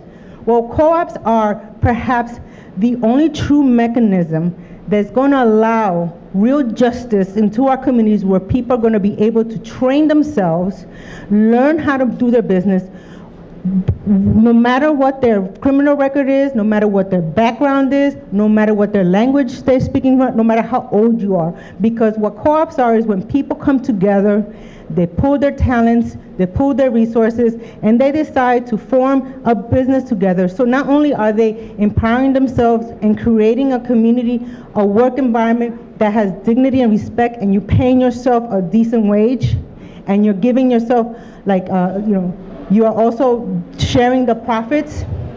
And one of the things that what was really interesting in the past few weeks, I've done 2 lobby visits in Albany. And the one that was really striking is that why they liked a lot of the legislators that I got to meet directly with is that they like the fact that co-ops members live in the community and they invest in the community. So the wealth stays in the community, as opposed to these registered organizations, which are not really here. All the money that they make in New York leaves New York. It doesn't come back into the state in tax or revenue. So a lot of the increasing that tax base was actually a good talking point when we talk about cooperatives in our communities, increasing a tax base, or where the money generated is also coming back into the New York economic stream. So those are just technical things, but those technical things these legislators like to hear, because they like to hear that when they're investing their dollars, it's coming back to them, and with cooperatives, it's coming back tenfold. One other point, and to support Javier's point about integration, vertical integration, we also we also call for that, according right now, the law is written that there's no such thing as vertical integration. What is vertical integration? That means that I cannot be a seller and a distributor, a seller and a producer. Like, I can only get one license. We're saying that every micro businesses and cooperative should be able to have multi-licenses. We should be growers and sellers and distributors, because we're small businesses. We're not going to be able to compete. And when you have like a vertically integrated production from seed to weed to grow to distribution of everything cooperative, all those different people that are making that co-op are making that wealth and bringing that money into the community. And these are the things that they found. I would say that They have been receptive, and it's been promising, but I've been talking directly to the governor's office, the staff. They're very interested in these models. They did explain to me that they had no idea that this actually worked, and they appreciated our paper that we put together.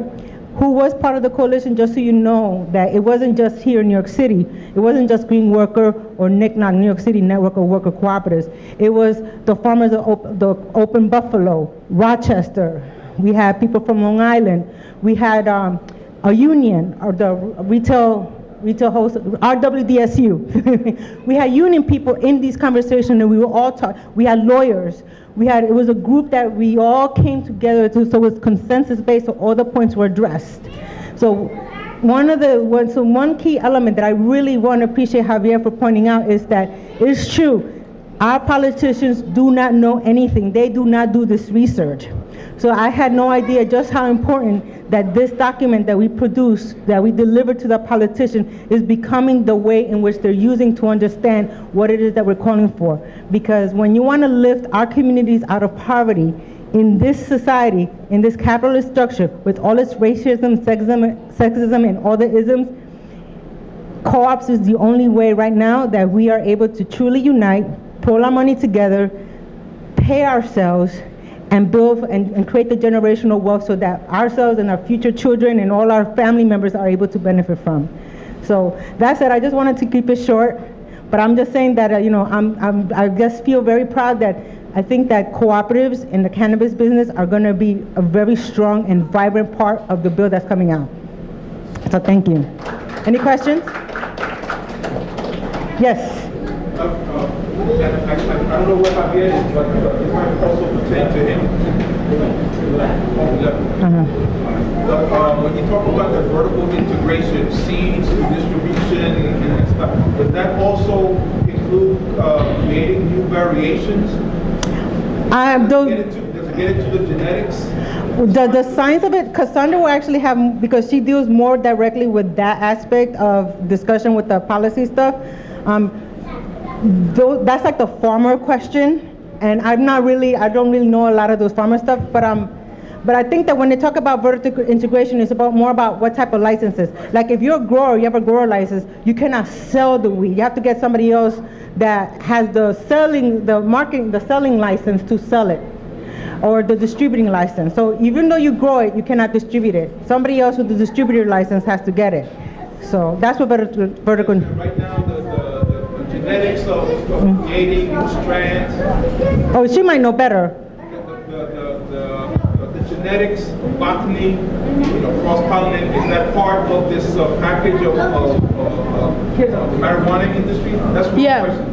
Secondly, and this is why we're here, are high school students, for example, accessible to participate in the science project of growing marijuana? So, researchers, botanists.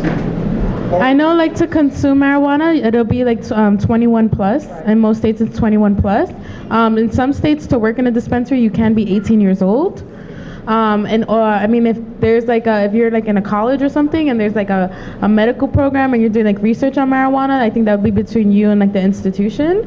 I'm not exactly sure how that would work because like regulations haven't been written yet for a legal adult use policy.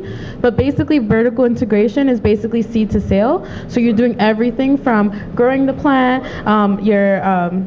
you're curing it, you're extracting it, you're infusing it into products, and you're selling it retail in your dispensary. So it's all parts of the process. If you're if you're a business with a vertical business license, you'll be doing all of those parts of the process, which is why what Mary was saying earlier, that can be a lot of money, upwards of $100 million, depending on like the scale of your business. So that's why we are fighting for a worker cooperative business license. And micro business licenses so that people can sort of collaborate with each other and all have like one part of the process. Someone can grow, someone can extract, someone can infuse, someone can deliver, someone can have a retail space, someone can have a consumption lounge. There's so many different businesses that you can have in the marijuana industry, whether or not you want to touch the plant. And then I'll let you. Well, yeah, but right now home grow is not allowed in the bill, except for now the only way they're allowing home grow is allowing the people who need medical marijuana to grow their own weed, which is something that coalition is fighting for, because that makes no sense. Like, how are you going to allow people who are using medical to grow their own medicine, but now allow regular people who are selling it not allowed, you know? So so no to the science experiments. At this point, you cannot do no science experiment in class because only licensed people can grow cannabis. But they can cross-pollinate so you can make. I'm not exactly sure. I cannot answer that. Any other questions? Why are you asking that question? Anyway, any other questions? Well, thank you so much, everybody. But I just want to, please, Start Smart New York Coalition. You have all this, they have so many pages and talking points.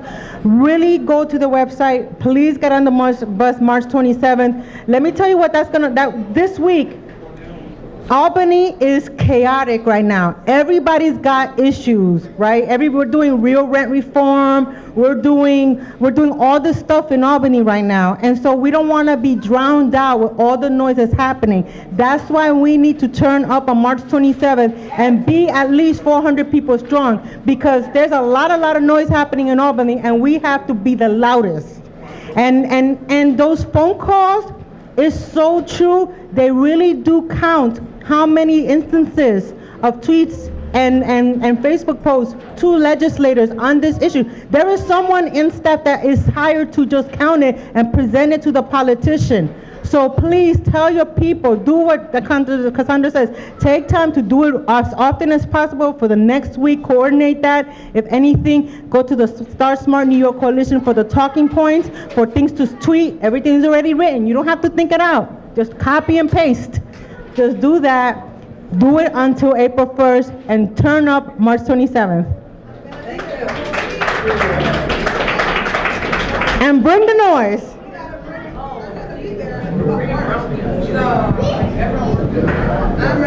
Thank you so much, Ravelyn. That was amazing. So right now we're gonna have a little facilitated discussion so that we can talk a little bit about policy recommendations that we want to give to our elected officials around the marijuana legislation.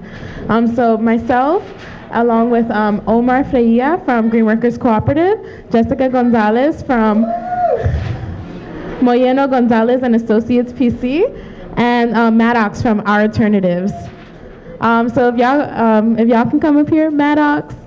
We're gonna talk a little bit about 4 themes: reparative justice, equity, advocacy, and entrepreneurship. We're each gonna provide a little bit of context about how we show up to this work in relation to those themes. And from there, we're just gonna have a conversation with y'all. Feel free to ask questions. And our friends Karen and Stephanie are gonna transcribe some of our policy recommendations that we're gonna email to our elected officials. So just a little bit of housekeeping. So what we're gonna do is we're gonna have a team that's transcribing. So if we could just get up on there a heading, 1 to say advocacy, 1 to say reparative justice, 1 that's equity, and the other entrepreneurship. And folks that are in the back, you come on up to the front so we can get more intimate. There's seats up here, so we got plenty of spaces. So just squeeze on up. Squeeze on up. Yes, yes, thank you, thank you, thank you. Yes.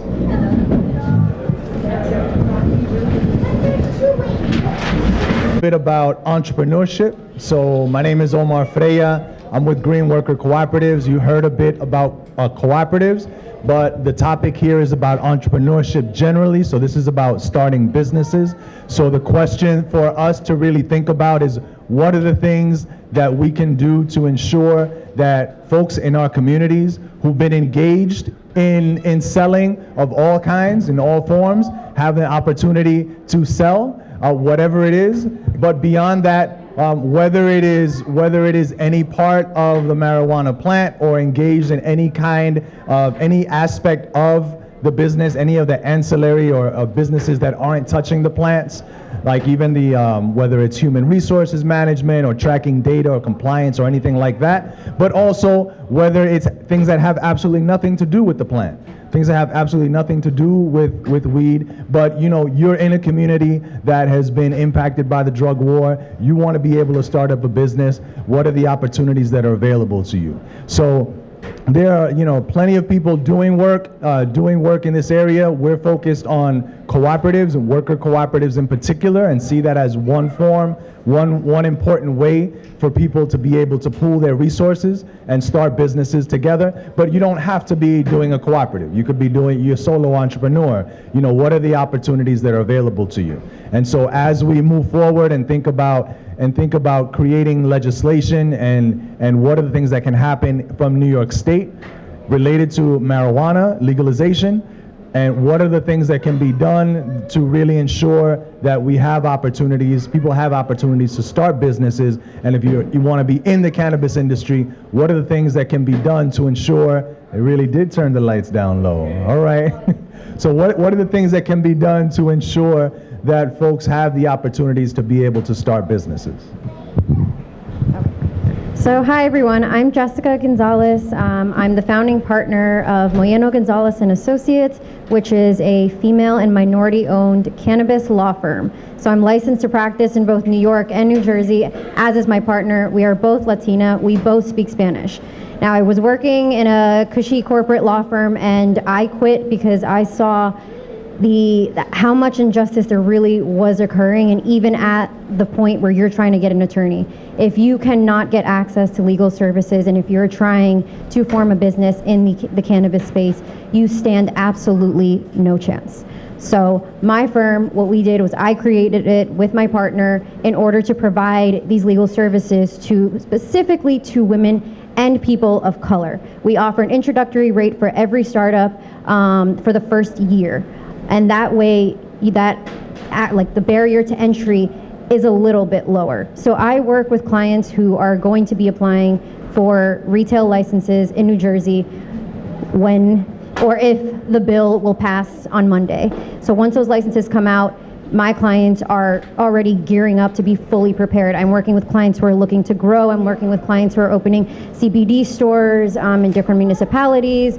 I'm working with clients who are throwing educational programs regarding cannabis, ones who are looking to open hemp farms, ones who are looking to create their own CBD. Whatever it is, my partner, we do it. So here I would like to offer a little bit of insight once we all introduce ourselves as to really what it takes, the amount of capital that it takes, and even just to pay your attorney, to pay a writer to write your application, what it's going to take to get your investors, what it's going to take to lock down land, everything that you may not even realize. And that's why when we talk about how much capital is actually needed, it's because you need a team, a very, very strong team that's going to be accountants, it's going to be security, it's going to be IT, it's going to be consultant, it's going to be app writers. All of this, and that's what you need to start getting connected with. But even better, we need to start connecting with ourselves, because what I'm noticing, especially in the Latino community, is that there's not a lot of communication between us. We are a very more divisive people because of where we come from. You know, you're either, South American, you're either, the Caribbean. It doesn't matter.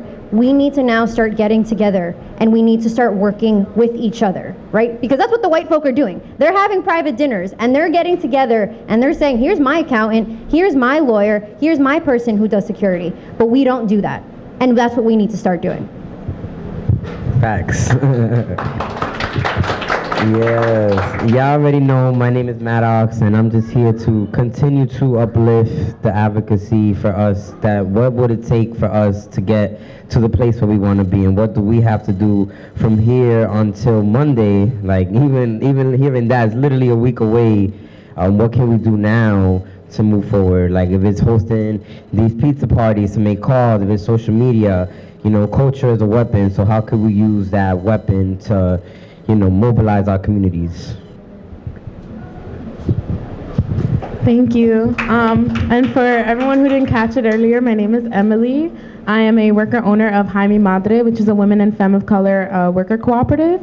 And I'm just here to make sure that my community receives reparative justice, that my community has the tax revenue from the marijuana industry reinvested into our communities, because we've been targeted and our communities have been devastated by the failed war on drugs that we all know have been racially biased, because white people consume drugs at the same rate as people of color, but are not over-policed and criminalized in the same ways that we are, and not sentenced at the same rates as we are. So when I show up to the space, I just want to make sure that we're centering equity, and if we're talking about marijuana, especially in New York State, that we're only talking about equity. And if you're trying to get into the marijuana industry in New York State and you're not from here, then the way that you need to enter is through equity, and ensuring that you're being equitable to the communities that you're profiting from. Thank you. All right, so yeah, so we each here have like our own expertise. Like I said, I am part of a worker cooperative, which is a worker-owned business. We were incubated in the Green Workers Cooperative Academy in the South Bronx, which is a 5-month intensive training program that supports you in starting your own business. And like what we're doing here now in the community is this: we're bringing forums and information around legislation to our community, just to mobilize our community and make sure that our voices are heard in equity. So what we're trying to do here now is we want to hear from you. We want to know what stuck out for you in this event. What did you really like? What did you dislike? What are some of your takeaways? And sort of what policies do you want to see in New York State in a regulation that is going to we will have to comply with. So I just have a question. So how many people here have attended cannabis events before? Excellent. For those who haven't, is there a reason why? Has it been not access to those events that are occurring? Has it been that they occur at times that are not, that maybe they don't really work with your schedule? Has it been that the events are too expensive? I just want to know. So again, the lack of knowledge of it. So just having access to the information, where to get into attendance programs. Okay. All right, great, that's great. So that's one thing that maybe perhaps, there are a lot of organizations that are quite visible. The Canna Gather holds something, Black Ash Cannabis over here, they hold events in New York and New Jersey. So maybe, to have a more centralized location, if you look up this organization called the Maze, they have for events all over the country. They send out a weekly email, and if you do it specifically to like New York or New Jersey, but it's called The Maze, and it will give it to you in email, and you'll have all of the events right there. The reason that I'm asking this question, once again, is because I have been now in this industry for probably a little over a year. I have attended on average about 7 events per month to both learn and also to teach and giving presentations. And something that I'm seeing is that these organizations and these events are becoming more and more and more homogenous Caucasian, right? And so what I'm wondering is, when I started first attending, there was a very huge influx of people of color, and I'm seeing less and less of that unless the events are run by people of color. So that's what I want to know, if there is a reason why the access really isn't getting to a lot of people. So thank you so much, but now everybody knows the Maze. Okay, the reason why is because when you're not the ones hosting it, the language is not speaking to the people. So I'm trying to say this the nicest way possible, but if you want it to work, you do have to be, the packaging matters, So you have to show up to bring the people that look like you. I'm mixed, so I get to say that, I guess. But yeah, the reason why the crowds are getting more and more Caucasian is because people don't feel comfortable there. They don't feel like there's a space for them there. Okay, thank you for that. Maybe another reason could be that the bureaucracy that comes with these applications, a lot of paperwork, without having support, like legal support. Like if we look at something like the minority business empowerment zone opportunity, like without like legal support, like stacks of paper that people may look at it and say, this is too much, and then the interest is there. People want to get involved, but they may not have time, or they may not have the expertise to actually go through with the application process. Okay, got it. All right, so I think what you're saying also is a little bit more transparency as to the process and also as to who to connect with. Not so much, it's just, like, for example, you can get an application and it could be 100 pages long. And there may be a lot of stuff in there you may not be familiar with, a lot of legal terms. You may not have the capacity to support. So right off the bat, like, this is not for me. Okay, got it. When you're speaking about the application, are you talking about an application for what? Well, just any part of the industry, just getting involved from. But on the business side? Yeah, business side for the most part. Okay, so just because we want to capture ideas, frustrations that people have for the purpose of policy proposals.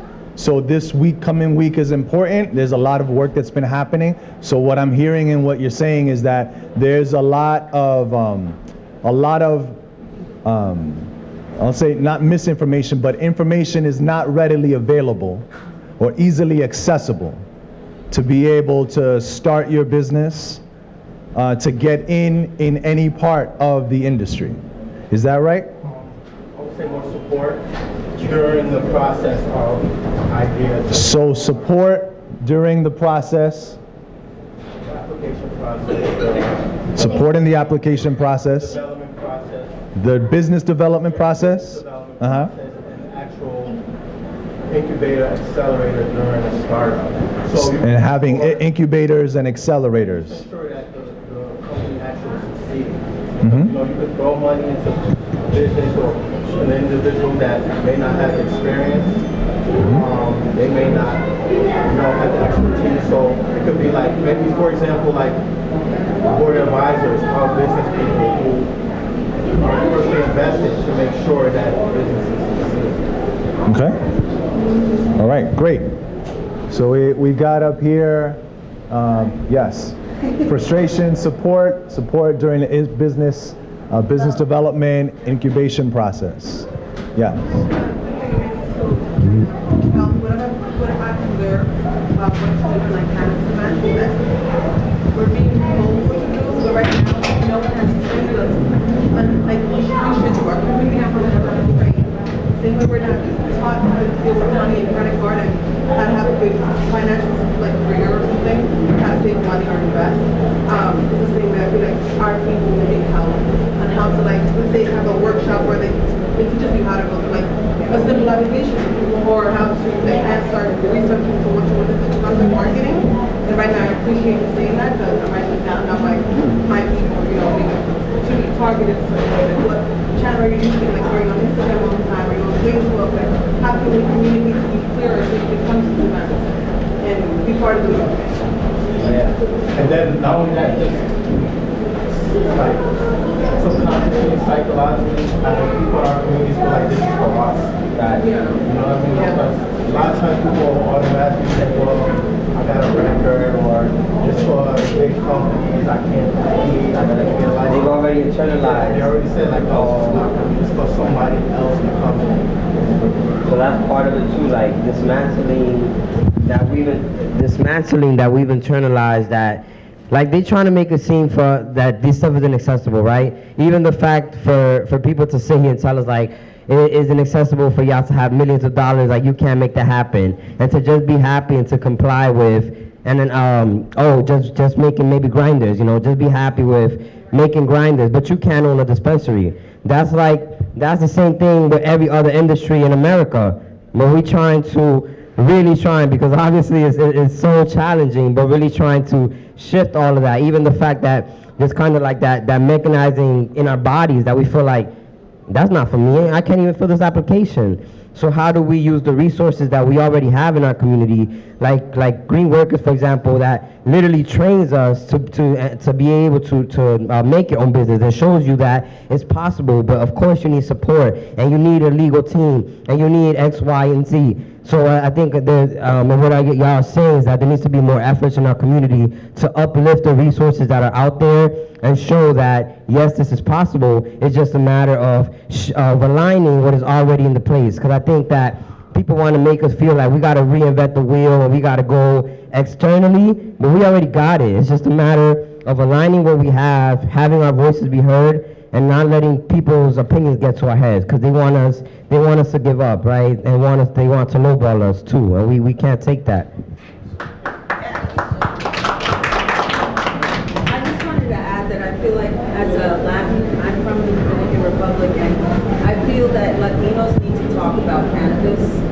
You know, it's really hard, like, there's a stigma within our own community, and it's been brought about by the church. Yep. Let's call out what we need to call out. The church needs to be involved. The Latin churches need to be involved, because they're the ones telling everyone that marijuana es un vicio, you're gonna go to hell, you're gonna go to jail, you're not gonna amount to anything, yet they're popping pharmaceutical pills like they're candy. And I say this because my grandmother, my aunts, everyone, you know, we don't distinguish cannabis from heroin. To us, un vicio, un vicio. And my answer to my family, my 80-something-year-old grandmother, aunts, and everyone, you have to have a vice in this life. If you think sugar is not a vice, you're kidding yourself. Sugar's a vice, alcohol's a vice, carbs are vices. Everything abused is a vice. If we don't talk about this drug, we're not going to understand it and learn how to use it responsibly and in moderation. And a big part of the stigma was created by the churches. And they have to be on board to remove that stigma, because this is medicine and our people need this medicine. Yep. My grandmother uses THC CBD salts, and when they put it on their knees, they're like, ay Dios mío, oh my God, oh my God. You know, all my friends, grandmothers, their aunts, all the old women, when you give them a CBD salt, they're like, Dios mío, it's magic. You know, and it's a matter of re-educating our people, and I insist the churches have to get in on this. I agree, and I just wanted to just really talk to that, because, no, thank you, it really, thank you, because it's true. When Emily and I, or even Stephanie and I were out there trying to flyer for this event, we got so much stigmatism. Oh, sorry, I don't smoke weed, not for me, don't need to be there. And it's like, no, like, you need to learn about what we're talking about. How do you get equity? How do we bring this money back to our communities? How do we talk about CBD oils? How does it help my grandmother? If I would have known about CBD oil a few years ago, I would have had her take that instead of taking the damn Zoloft that killed her. It killed her. It killed my grandmother. Those psychotropic drugs that the pharmaceuticals like Pfizer, that I'm ashamed to say that I worked for one time, yes, they're killing my people, and they're profiting billions of dollars. Profit, like billions. That's with a B, profit. That means after they've paid all their bills, they're still profiting like $5 billion to kill us. So yeah, and the stigmatism is real. We went through a lot. So here we are trying to encourage people to come to this forum, but then at the same time trying to say, like, to touch on the stigmatism and no, this isn't what it's only about. So yeah, it's a fight.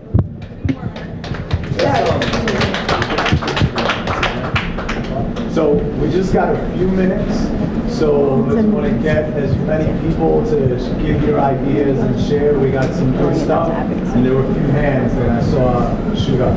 Do you have a hand over? You know what? I had my hand up, and she said exactly what I wanted to say. It's taboo. All right. Yeah. So let's take that.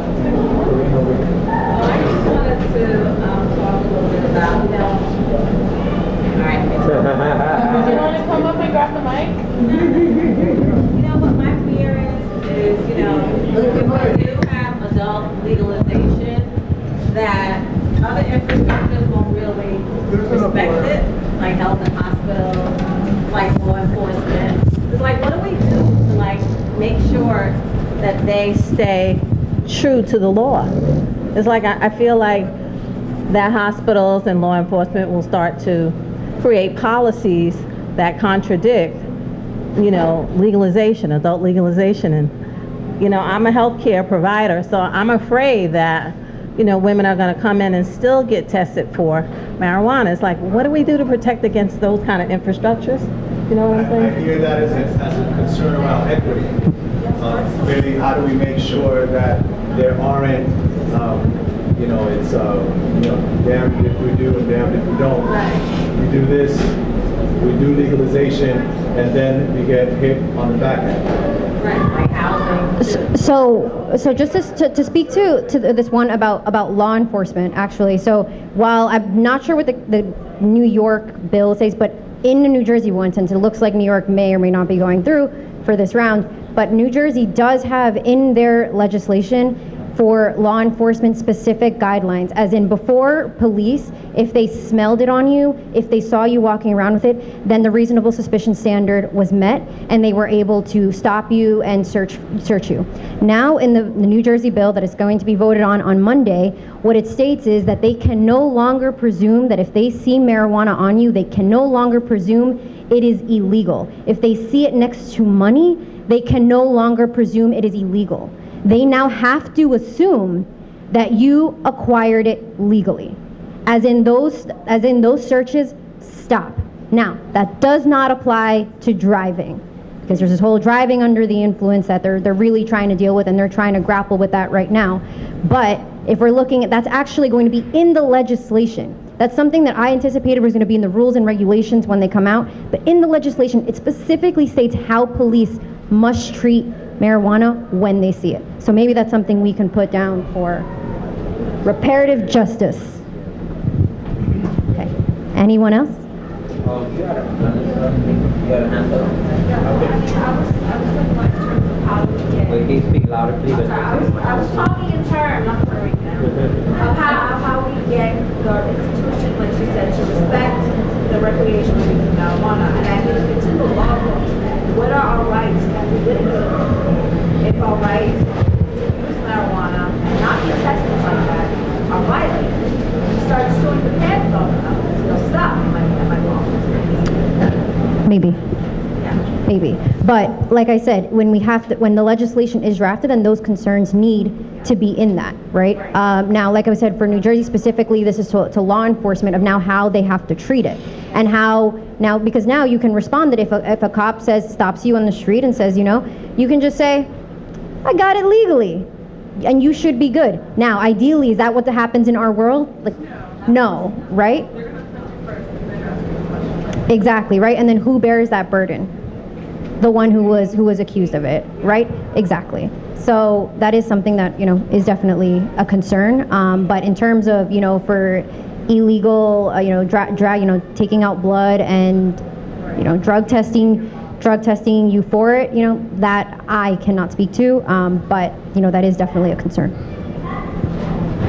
To my point was there really needs to be some effort in taking down the image of the Latino drug dealer, which has been for multiple decades permeated, which involves the church and the way our families raised. We don't want to be a Latino drug dealer. This is a big problem within our communities and how the pipeline goes. And the other half of that is there are a lot of people that are doing well in the industry that are not traditionally educated. So whereas people that might have gone to school will research things a certain way, people that did not will not. And really speaking to those people that are on the front lines, have done the work, and know how to get things done, but do not follow a traditional education path or career path. Those are my two. So I'll speak to the first one, and then maybe somebody can grab the second one. But to your first one about Latinos and the stigma and basically how we are looked at, it's very, very true, right? I did not convince my mother and my two tias until 2 months ago when I showed up with edibles at my Christmas party. And they took it and they loved it. And one thing that my mom said to me, she says, I didn't realize it was a medicine, right? For a very, very long time, the Latino community, we are very culturally conservative, right? Because a lot of us are either first generation or immigrants ourselves. I'm an immigrant myself. I came from a family where they said, put your head down, follow the rules, you'll get to where you want to be, right? Obviously, I have completely gone against that model, but my family has not, and they still go. We are told to follow the rules. Listen, when we were growing up, I'm sure if you were ever going to one of your relatives' house, they were like, don't you dare ask for anything. Don't ask for water, don't ask for a cookie, don't ask for anything. Caucasian people were not raised that way. They were raised to ask, to demand. Whereas we are afraid for asking for one cookie, they came to your house and said, I want 5. They did not ask. They demanded. Exactly. So we need to start getting out of that mentality of we need to ask, we need to put our heads down. No, we don't. No, not any longer. Now we need to get together. We need to start convincing. And it starts with your mom. It starts with your tias. It starts with your abuelas. That's who it starts with. And that's how it starts to perpetuate. Because you can't say, all right, I need to convince the entire Latino community. Like, let's be real. Like, that's not going to happen, right? Like, half of my family's like, Jesus Christ, what is she actually doing? And the other part of my family is just like, go, go, go. But it's only because I have finally educated my mom and my tias. And she told me, she said, if you would have told me that 3 months ago you were doing this, I would have said you were crazy. She said, but I have you and your sister to thank for educating me. And I told her one day I'm gonna bring her out here and I'm gonna make her talk and tell her story and how she was actually able to get over that bias that she had. Now, for the other part of your question was, it really wasn't a question, it was more of a statement that people that are doing well in the industry, that have had a lot of success, are not traditionally educated and don't use those channels. So there needs to be a different conversation about how to reach them. It's a marketing issue. On both points are marketing issues. Redefining the industry and making it less dirty. Because that's what it is right now, especially in the Latino community. And it's not reasonable. and it all starts with talking. I hear in that, just for this, that when it comes to how does information get out about what are the forms that need to be filled out, what are the opportunities for financing, that it not go through traditional channels, but that come up with creative ways of getting the word out. So that can we go there? I said what I said. So I got the signal that we gotta close out. Yeah, do you want to say? It's not a question. I just wanted to comment about the Latino thing and the church thing. You know, I'm with East Harlem Preservation. We would try to get the Young Lords Party Church landmarked, and one would think that, you know, the parishioners and leadership would support something like that. But the comments that we heard were like, no, eso eran unos terroristas, comunistas. So what I'm saying is, I'm not going to focus on the church. I'm going to focus on my community. Marihuana, como dijeron cuando empezamos, that comes from our community. Our people know about the curas. They know that. We just have to relearn it. And the shame and all that, we cannot force the churches. That's their business. That's what they trade in, is guilt and shame. You know, so that's not my focus. My focus is my family, my elders, and their health, and taking it back to the earth. Thank you for that. Yeah, and I just want to end by saying I feel everything you're saying, and I want to thank you all for your comments, because this is so much helpful in the organizing work that we're doing to try and bring out more people from the community, especially people who are currently running the extra legal market right now, because we want to ensure that there's a pathway for them into the current legal market. Because like, my dad was arrested for selling weed in 1993 and couldn't rebuild his life after coming out of prison, and so had to start his own business. And so he is a business owner, hasn't gone to school, spent 12 years of his life in prison, and he's doing it. He's still struggling, but he's doing it, you know, and like with the right support and the resources, like we all can do it. I'm doing it. I started my own business. I'm about to be the first person in my family with an LLC. Thank you to Green Workers Cooperative Academy. And it's a beautiful thing, and it's possible, and like we all don't need to go to college to make it happen. My dad didn't go to college. My dad barely finished high school. I think he has a GED, if that. I think he got to do his GED in prison actually. And so it is possible, and we're gonna make it happen. And thank you so much for being here and sharing space with us, everyone. This is really great. Thank you, everyone. Thank you to all of our presenters. Thank you to all our sponsors. We had a lot of sponsors. Emily's going to shout those sponsors out really quickly, but I just want to say thank you so much for the people who have come out. I want to say this again, thank you for the small businesses that provided food for this event. Thank you for Green Workers Cooperative coming out and supporting us and sponsoring and providing translation services. Thank you for Drug Policy Alliance, even though she's left. That's our pastor right there. Thank you to everyone. Again, Emily's going to touch on all the sponsors. We thank you, and we're not stopping here. We also want to encourage, again, March 27th is this Wednesday. Everyone should be there. Something I was joking with Emily and Amy and Ox and Stephanie the other day is that we should get some of the electeds, after we lobby, We should all get high on the steps, like light up for equity day one. I don't know, I'm gonna try to get 1 or 2 elected officials, yeah. Take a hit, New York. Like, let's get that equity on day one. So, yeah, but then I was like, because if we have the electeds, we probably will not get arrested. But anyway, thank you again. How do we get on the bus? You can sign up with us or smart-newyork.com. You sign up there. Sign up, because if I don't see you on the bus on Wednesday, then I don't know how I'm gonna feel about you. But anyway, no, I still love you. But thank you again. Thank you to everyone who's come out. Thank you to all our sponsors, especially even Tonic. I don't know if someone from here from Tonic is in the house, but they provided a lot of samples that in your goodie bag that you are going to get as you leave, you will have some samples. Thank you to Coco Canna for being in the house and providing us with some CBD-infused coconut oil. Thank you to Herbos for the plant-based CBD cheese. That was awesome. I really, really love that cheese. Thank you.